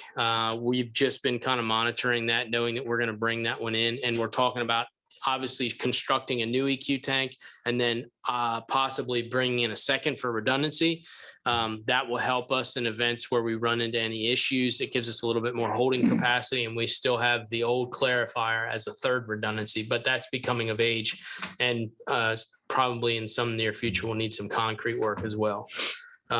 Now there are some things that may be added. I pinged Infomark a couple of weeks ago, and they got back to me recently with some items that they wanted to add to the capital budget. I'm going to take a look at them. I just got them late last night. So I might add a couple of them before we come back in April to approve it. So just to kind of keep in the back of your mind. Is that list that they gave us originally without any cost? Okay. That just came through last night. So I'm going to take a look at that. On stormwater, just some of the things that we've talked about for a couple years is the MS4 designation. I still believe that that's coming down the pike. It's just a matter of when.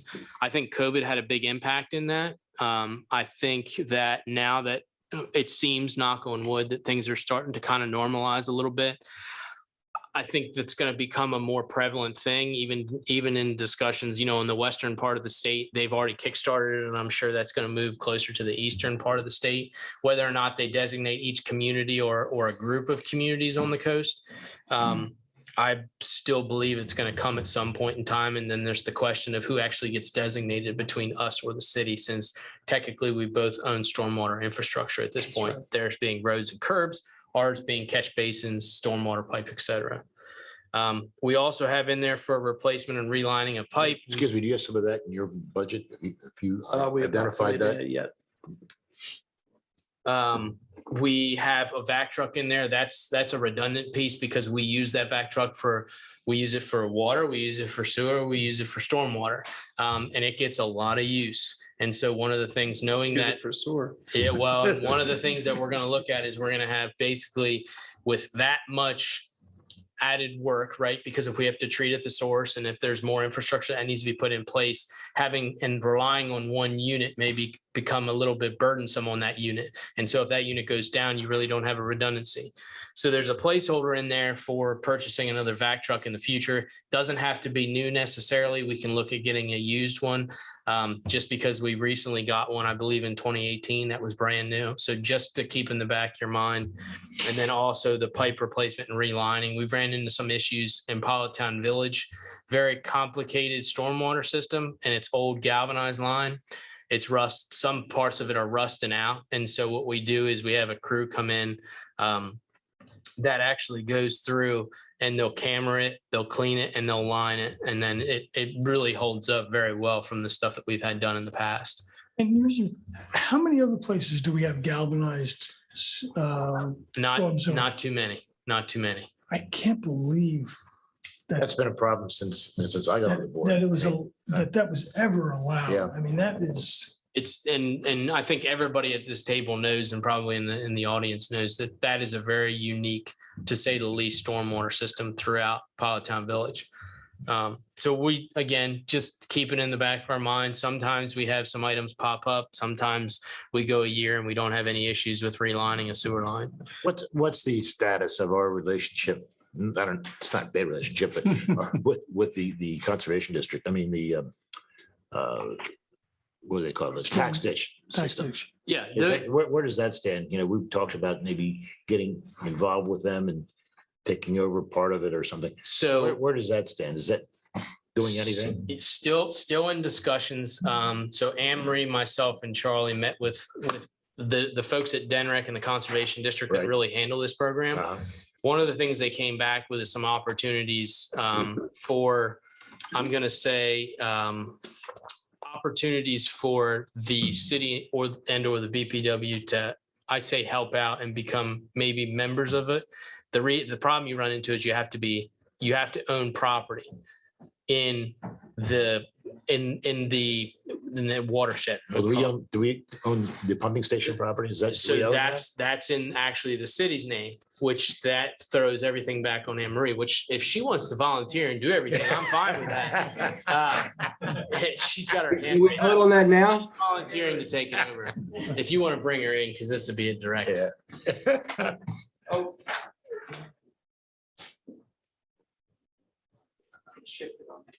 There you go. Hello. Hello. So I figured I would step in and say, I did get something recently from Brittany Haywood that I need to follow up on. I just haven't had time, but we kind of started to set things in motion to get us more involved. And fear not, because I believe that the pump station was one of the deeds that that Mike had worked on to put the BPW on the deed. So don't you worry, Austin. So Mike, stop working on that one. It's actually one of the ones for sure. So we're continuing to work through that. So You also have a civilian now that's involved, right? in terms of the, The tax ditch. yeah, well, yeah, right now it's all residents. I forget the name of Bill the, Rodier is supposedly going to get involved in that. maybe I haven't heard that one. Okay. But again, we'll continue to work with all parties, try and make it a little bit easier. Yeah. Because we have so many volunteers that want to take it over. Yeah, Conservation District, I guess, cleaned out the ditches over on the beach side. It was interesting where it bends as it comes by my street. At that bend, they excavated, they were hauling some of the excavation out, but there they threw it on the bank where they were working and just let it lay there. No silt fence, of course. And of course, some of it's gonna wash back into the ditch. How recent was that? A month ago. Yeah, so. They still have equipment over there. Yeah, they're still Yeah. working on that. So that was one where they actually went and discussed with the city because the city was technically the property owner over there. It was a program that they did to clear the ruts that were put in when the Sussex County Conservation District came in and did the cleaning. They actually did that when it was a little wet. And so they did put some ruts in there. And because of that, they called in mosquito control. And so then you have a separate section of DENREC come in to do some grading work, which is What's going on now? Yeah. I thought it was strange. But it's torn it up too. Yeah. It's so wet. That was strange that they put it on the bank and the bank is muddy right down to the water's edge. Yeah. But that was DENREC, in fact, so. Hope they're not listening. It might be. On the electric side, big ticket items, obviously AMI. There's an opportunity for that to be financed through DENREC. So the capital investment there may just turn into, a debt payment or a debt obligation. We also have the bucket truck and the derrick digger. Both of them are looking to be replaced. The issue we ran into is that we had to do the PO last fall to actually receive that truck, hopefully in this fiscal year. Same thing with the digger, but I have a feeling that may be pushed to the following year as well, just because of the lead time on everything. Obviously, we have the stainless steel transformers on Politown Road that we're doing, a couple underground projects at Jefferson Bay Breeze and Politown Village. Again, just notifying it's Canary to Fourth and from Fourth to Politown. A lot of that was, there were placeholders in there, but, Rhett took over for Bob. Rhett's a little bit more aggressive in what he wants to tackle throughout the years or throughout, his years. And so when he came in, he was big on having the tree trimming done by Asplin because it hadn't been touched for a while. Continues to do a lot of work, a lot of maintenance on our system. The one item that I threw in there, which is, in discussions with Tom on this, we don't really know where we stand with the transformers on Schley. They're very large ticket items. We don't know what the ETA is on them. That's one of the reasons why we're having Potomac Testing come in and do it. It's a biannual test. In the past, we've had some kind of, I don't want to call them red flags, some questions that have come up. So we just want to make sure that, they're about 20, a little over 20 years old, or right around 20 years old. So we want to just make sure that, obviously those are in sound shape because they are, the sole body of the town in this aspect. And then taking care. Go ahead. And if you remember, the Sergeant Lundy report also said that they currently they meet the 100% redundancy, but with the forecasted growth, if and when we replace them, the transformers do need to be upsized to be able to make sure we have 100% redundancy. And then obviously what Earl had said earlier was the underground of Circuit 2 right there at the drawbridge. Again, that's going to be dependent on when the canal crossing is done on the water side. Just looking at this from year to year, I mean, it's strange that 24, 25, there's nothing. I mean, is there any way we could slide some of those projects, maybe some of the this next year's items into the following year and then move some of those even further back? Even if you take, so if you take Balance that out a little bit more. if you take the AMI out, and so that's 865 for the next 2 years. So if you take those two out and then you shift the vehicle for the derrick digger or the backhoe, you shift that to 24, 25, and some of the undergrounding work too. Again, a lot of this is dependent on supply chain. So pad mount transformers and wire, it's still hard to come by.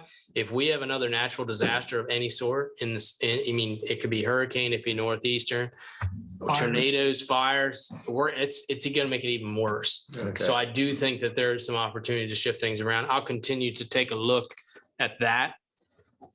And then just on support, really, we have in there for building improvements. We have a couple items on specifically like the old water offices, the Blue House, any upgrades that need done there, any upgrades at the pump stations as far as roofs or siding, painting, doors, windows. We throw it in there as a lump sum item as, these things may be coming down the pike. We plan for it.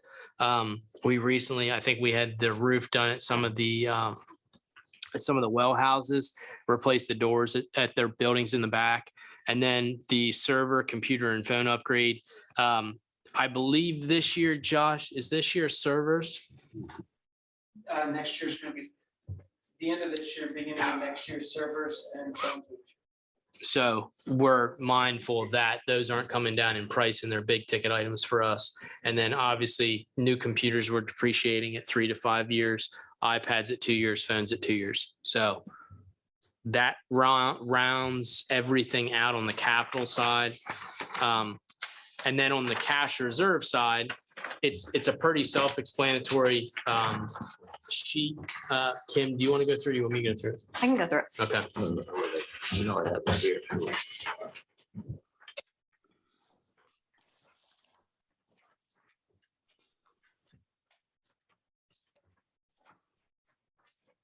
For the cash reserve, the top line is 25% of O&M, which is the proposed O&M.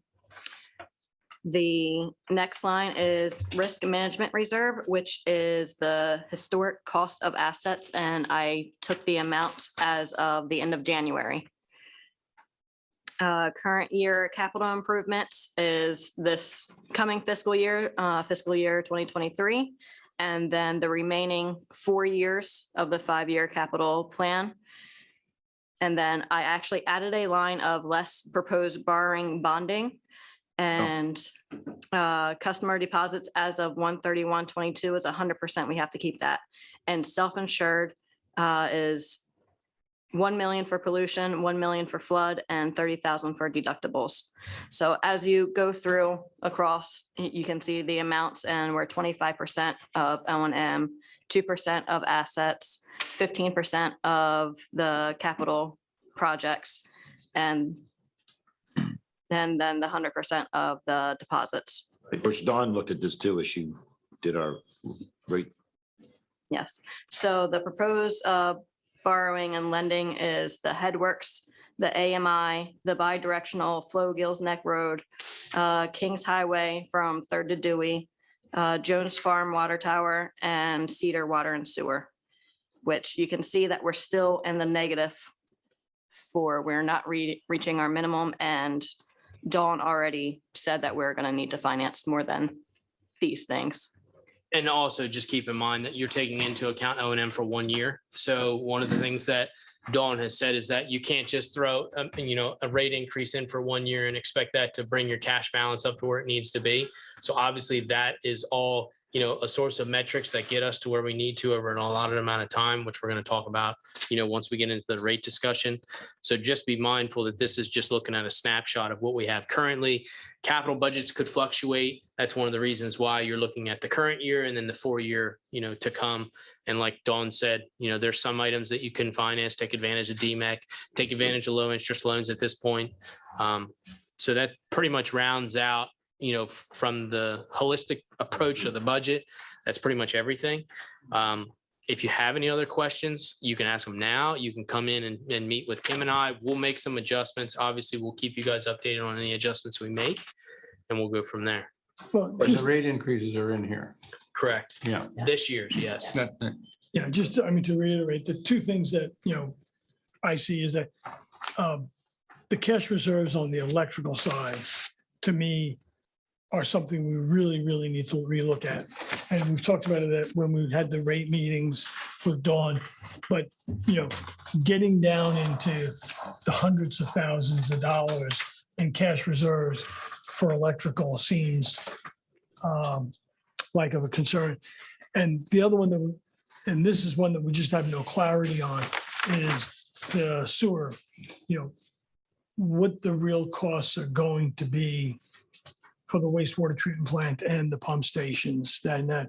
So, on the water side, I think that's probably the more predictable out of all of them. But sewer has got unpredictability, but probably the best numbers we have. And the electric side is the one that I feel most uncomfortable with. Makes sense. And one of the reasons why I think Tom says that is if you really have a natural disaster, the whole point of your reserve fund is to be able to cover at least a portion of your cost to get back up and running. When you're going down and dwindling down that cash balance, it makes it a little bit harder. Especially electric's most vulnerable. And is the most vulnerable for even moderate storms. Severe storms, obviously, erosion and everything else could take water and sewer out, but even just moderate storms can take out electric very easily. And In the old part of the city. Earl, you had some, this calculation, as we've talked many times, came from Dawn and her group, and you had some ideas or issues with that. Have you gotten anything on that or think any more about it? I know we were going to put it past the finance committee, but as an example, the recommendation that I had, and first of all, Austin and the entire team, Well, are guys. doing a fantastic job. I just asked a question and he's answering it. Go ahead. Anyway, what I was saying is Austin and the team have done a fantastic job of putting this together. The one thing that I put in there or thought about was the extra cost for the sewage plant. Although I'm not a proponent of paying in from Mark that amount, I thought it was important to have it in there as a potential buffer.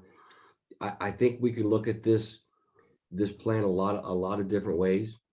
We can tweak a lot of different things. I think the fact that we have new eyes looking at the electric side does bring some additional cost over to that side. I think having cost go into the storms, I think is important as well. I know, Austin, you and I talked about the two payments that we make a year for the upgrade to the wastewater treatment plant. That was, I think, $454,000 each time, right? Or 25. Yeah. Do we know when that it actually expires yet? The balance on that loan was about $3.3 million, I believe. Okay. I think it was 2027. 2027. I think so. So I think, Press, to your point, it's a matter of laying all these things out and taking a look at them broadly. I know there are different people that have different perspectives, but I think putting this together through the finance committee with Jack Lesher and other smart minds on it as well, we'll come up with a perspective and see if it's keeping us safe, keeping us secure, and if the board supports it or not. But until we have that, our current policy that we have for reserves is the record. Okay, good point. All right. Any other comments on this? Okay. Now we're in old business, item 11, open forum general discussion of UFS's suggested rate adjustments. Austin and Kimberly. So one of the things, obviously, we wanted to build what Dawn recommended into this year's budget at least. But obviously, the question that's left outstanding is what do we do moving forward after this year? I know when we adopted and when the board adopted everything in 2017, it was a 5-year plan. We waited till about 3.5, 4 before we had a conversation with Dawn. And so at this point, one of the things, because obviously we're talking about, historically, we were looking at 5 years. And does that make sense in today's market? 5 years ago, could you have predicted what happened today? You probably couldn't have. Could you have predicted the stock market? You probably couldn't have. And so where we run into this issue is that 5 years maybe isn't realistic. So one of the things that, Kimberly and I have talked about is, do we look at only 2 years or 3 years and having Dawn come in and revisit everything so that we can get a better handle at that time of what our costs actually are? Do we need to continue with rate increases at, a higher amount? Can we kind of, change some things up? We'll have a better idea at the wastewater treatment plant and where it stands as far as upgrades. At that point, we'll have a brand new headworks. We'll also see, the pump stations will put a lot of work into that, and we'll continue to put work into it. But that's what I kind of, both Kim and I kind of talked about it. And we feel as if it probably makes more sense to look at this maybe at a 2 or 3 year plan, because what Dawn did was a financial projection. I think after about 2 years, having her do an actual rate design similar to what she did in 2017, where it's a very, very in-depth analysis, I think makes a lot of sense at that time, because again, 3 years from now, we can be in a much different place. The other thing, hopefully we'll get some federal money at some time in between now and then to help us along. That could be significant. Yeah. So what Dawn has asked of me is basically, I asked her, what do you need?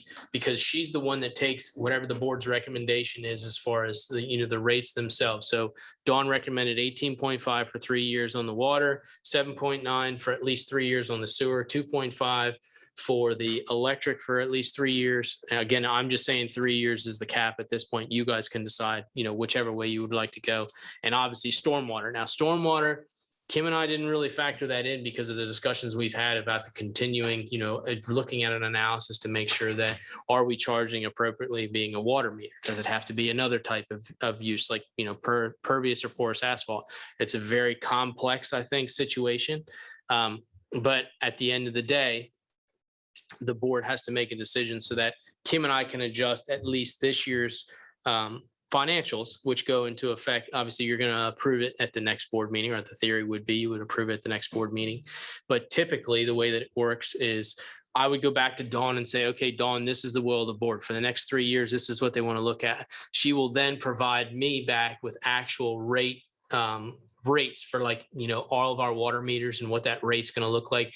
This year, the rate's going to be this. Next year, the rate's going to be this. And the following year, the rate's going to be this. And then I believe, and Mike, you can kind of help me out here, is that when you come back, you adopt those as a resolution. And in the resolution, it states, this is what the current is. We're going to do a rate increase of X. This is what it's going to be, whether it be in a chart form, and the board accepts that. And it basically says for the next 3 years, you'll have a rate increase of 18.5% on water. You'll do another one for the electric, and you'll do another one for the wastewater. Well, is there any reason to change what she's done? I mean, I think what you're asking, it sounds like, is that in 3 years, we revisit this. Yeah. But we should just keep it as it is for now. And we can adopt it as There's no 5 reason years. to cut the last 2 years off. This is the best guess today. Right, but We I also could adopt it as a 3 year, which she's done. Well, 3 year basically says that Yeah. at year 2, you need to put it frank, get your ass rolling, because it takes a decent amount of time to do this analysis. And in theory, we started over a year ago with Dawn, just going over the financial projections. And I think to Austin's point, though, is, I mean, I think the next one probably, we should do it 2 years and then decide how frequently we want to do it. But we've lived through such turmoil, re-looking at it in 2 years and maybe doing the full rate study at that point makes sense to get us re-grounded. And hopefully things will be somewhat more predictable from there. And so 2 years ago, I would have said that, but And so really all in this circumstance, and I know Robert has a question, is that we would just look for a direction so that I would go back to Dawn and then Dawn would craft those and then that would come back and I'd work with Mike to get a resolution drafted for all three. And then that would come before the board, obviously, say in April.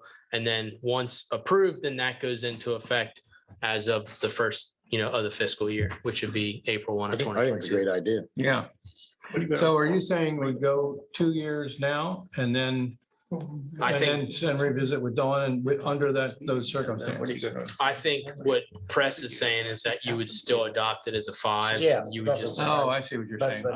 Yeah. Adopted with that, Mhm. put that in there. Yeah. 3 years we'll read. Yeah, that's fine. Review this. You can always revisit. This is what we know for now, Mhm. I'm guessing for now. Yeah. I think it would be important to do that in a couple more years with the capital budget the way it is and all the funds sitting out. Mike, does it raise any, I mean, from your standpoint as a concern, if you adopt it as a 5-year and you revisit it and then, say at year 3, you come back and what was left in year 4 and 5 then gets trumped by whatever the board decides? Is that any sort of issue at all? No, I mean, the board has the ability to revisit rates and make those decisions. I mean, you have a public discussion, you notice it, and you can have those conversations. So no, from the legal perspective, there's no issue there. How that works in terms of your system projections and how that works on your end as the administration, Austin, is a different question. But from the legal perspective, no, there's no concern. Perfect. the mayor just brought up something very, I think, important, is, we had very little public attendance at the rate meeting. There was an article in the Cape Gazette. Or this one. Yeah. There was an article in the Cape Gazette that had some inaccuracies in it, in my mind.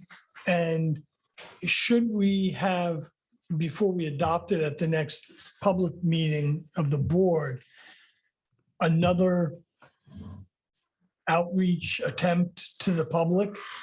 Because we are affecting rates. I mean, how do you do that? I mean. You just have a public workshop. I and know we explain. already had a public workshop and was it advertised and everything else and. Yeah. Well, your people didn't attendance come. was terrible. I know. But now that the public has been, now that the press has hopefully raised the awareness of the public that this is going to come, that these rates could be adjusted as they are being proposed. Do you want to make one more attempt for outreach?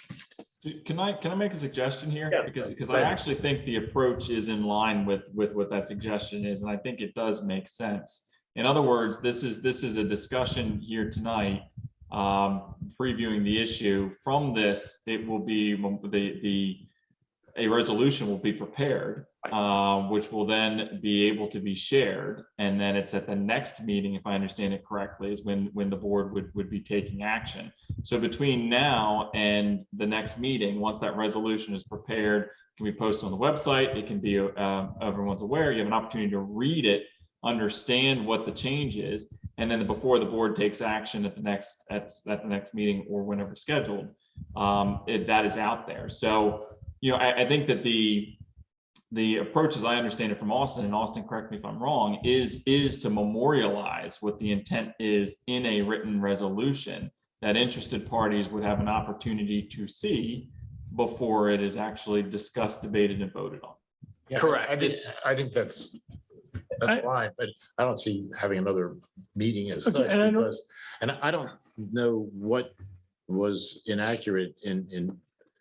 I have to go back and pull, Next, there was one paragraph in there that But yeah, I read it a couple times and. I don't remember off the top of my head, Fred, but I've gotten several emails that kind of were upset that the rates were going up by this much. Right. And I think we're being very prudent.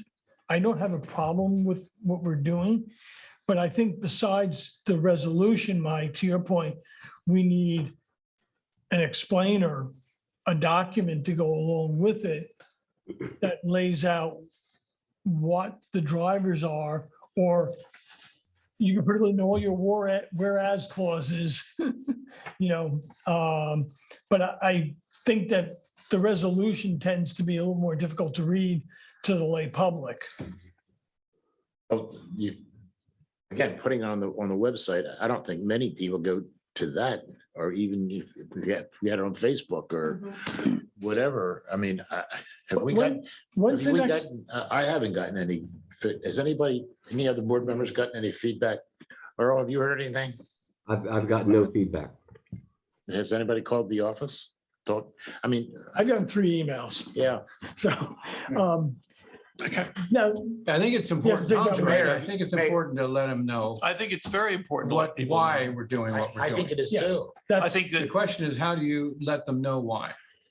I mean, Do you go put an article in the paper? or do you do a mailer? Well, the article's in the paper. Yeah, no, well, I thought we'd have people here tonight. No. or do you do a mailer? I mean, I know it was I don't kind of know. last minute because The whys are important. I think the justification for it just needs to be explained. You know, I think I think the pushback will be, from some people will be significant.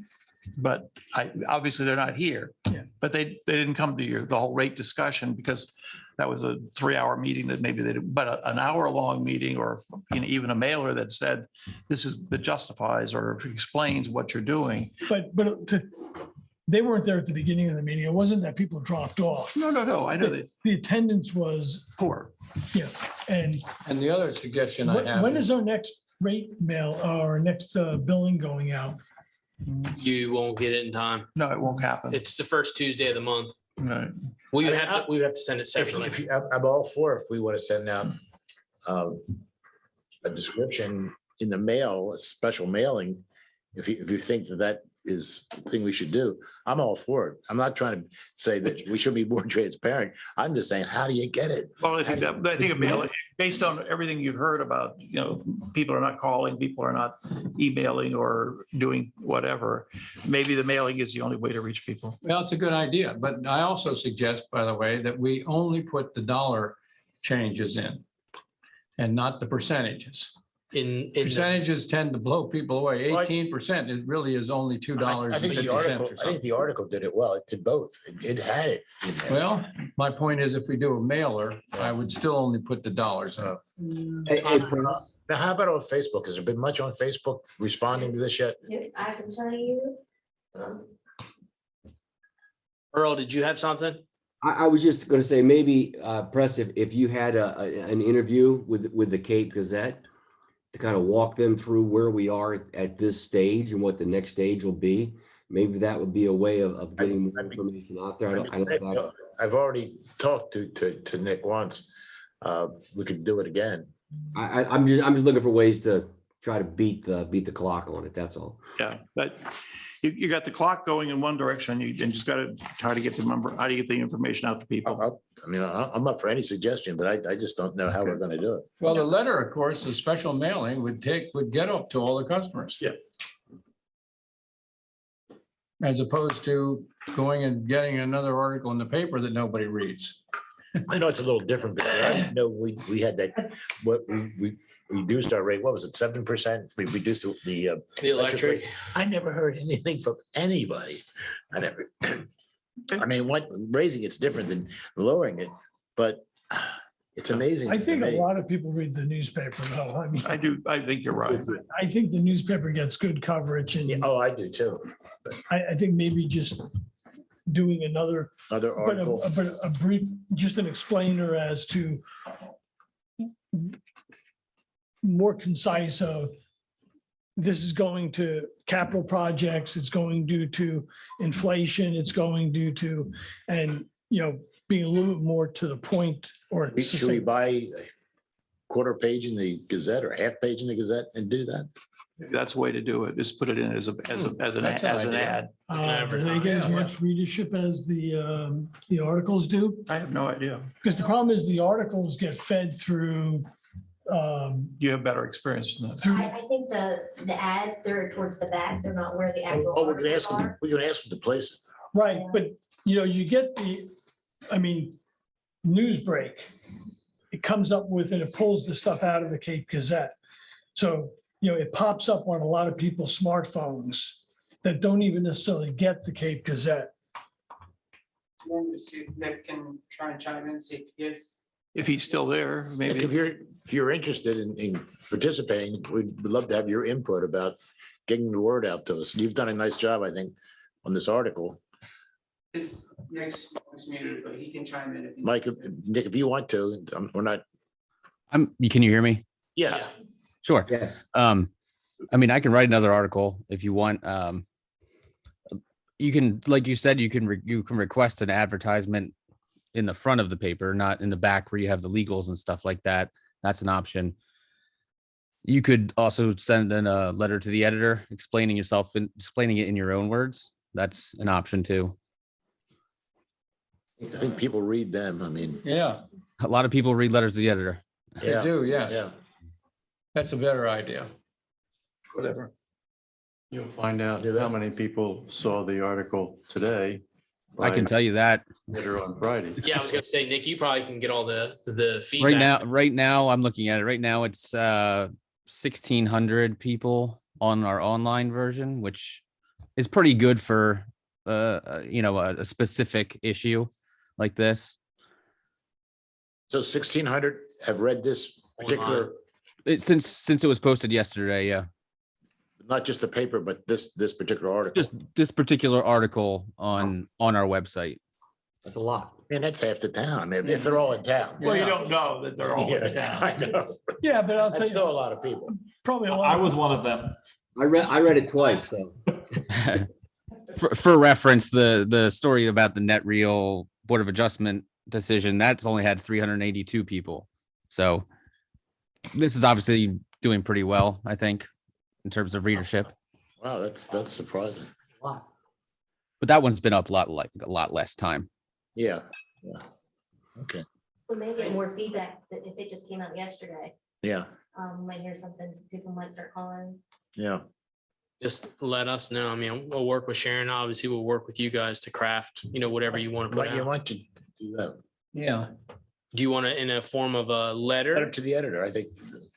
Is that what we're saying? Yeah, I think, That's a good idea. I just don't think ads get. Nick, close your ears. I don't read any of the ads in the newspaper. Do you want it in the tense of the board to the public? Sure. Written in the tense from the board to the public? I think so. And then, but the most important part of it is the whys in there. Why are your rates going up? Oh, well, that's, Yeah, it's easy to put whys. It's harder to actually see what that impact is. No, I Because understand. most people don't understand the whys, but what's it gonna cost me? Mhm. Let's do it. I think. Yeah. I Now, think the article did that well. yeah, So, doing the whys of, as an explainer. I think. I don't know of any better way. I just think be proactive.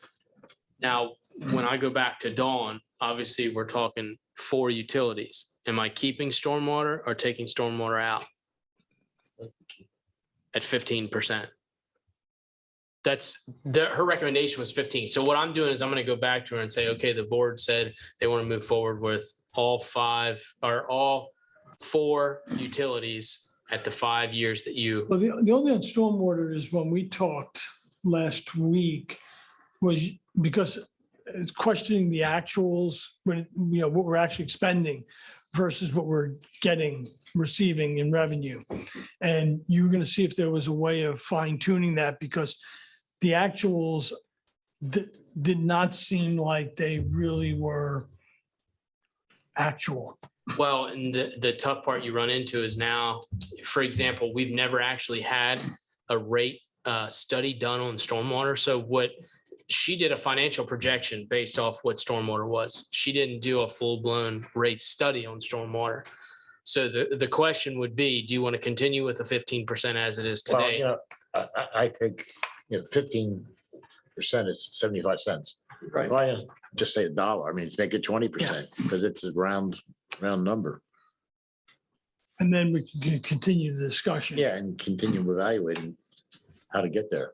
And just so we're clear, so there's no confusion coming out of this meeting for anybody watching and any coverage on this. So what is, this is just direction to put it on paper. There's no action of the board taking place at this meeting tonight. No, thanks, Mike. Yeah. So, yeah, it's Robert. So just for clarity, we have the same, everything that Dawn's presenting except for on the stormwater, even dollar increase or 20%. That's what we'll discuss at the next meeting. Again, proposed. Robert on? Thanks, Nick. 50, I thought we were doing 15 to $1 for stormwater. 50% is. The rest of them are the rates that she's suggesting. Robert? Okay, I'm with you. Good evening. Can you hear me? Yeah. Thank you. Good evening. My name's Robert Kennedy and I live at 123 Open Shore Circle, Lewes, Delaware. I'd like to do two things. First, I'd like to commend the field crew for keeping the power on and during this last blizzard. Really appreciated staying with the lights on and warm in my home. So hats off to them. They did a great job. I certainly wouldn't want to be out there at 50-mile-an-hour winds in a blinding snowstorm. Secondly, I don't have any objection to what I've heard about the revenue requirement that's being forecast as being needed over the next few years.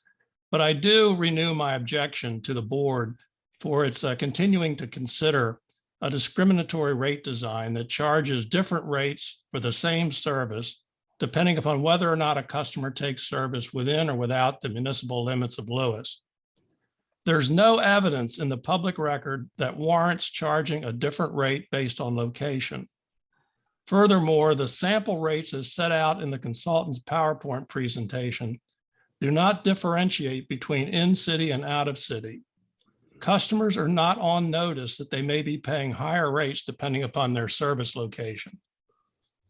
The rate consultant has changed the rationale for continuing to recommend charging a different rate on 2 occasions. The first attempt for continuing to justify a rate differential was the risk premium argument. That argument, as it applies to the BPW service area, was then and remains now to be factually wrong. The latest justification is an assertion by the consultant that a rate differential is probably due to more or larger infrastructure needed to serve customers outside of the city. This assertion was not based on any study of the actual infrastructure used by BPW to serve either in the city or out of the city customers.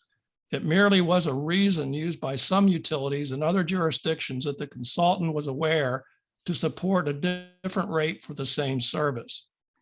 Even if a study were performed, it would conclude that no 2 customers have the same amount of utility infrastructure installed to provide them with the service. In some cities, customers at the extreme ends of the city may have even more infrastructure installed to serve them than do other customers taking service adjacent to the city. That's why costs are averaged within a customer class and a single rate is calculated and applied to each customer, regardless where within the utility service area they're located. The rate consultant has previously stated that that's exactly what is done now in calculating the hypothetical amount of investment that's used in calculating the customer charge. Customers deserve better than guesses in designing rates or continuing to justify discriminatory rates that they must pay for essential monopoly services. It's the board's duty and responsibility to set rates that are based on cost, that are fair, and that are non-discriminatory.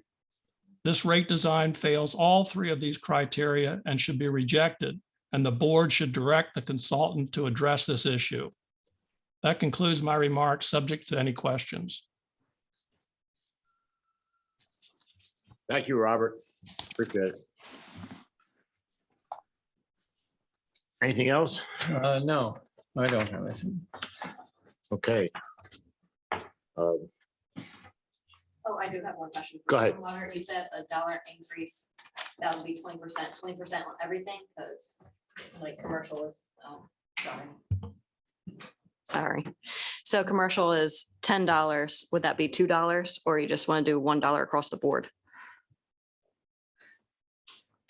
I think commercial would be proportionally. So 20% across the board.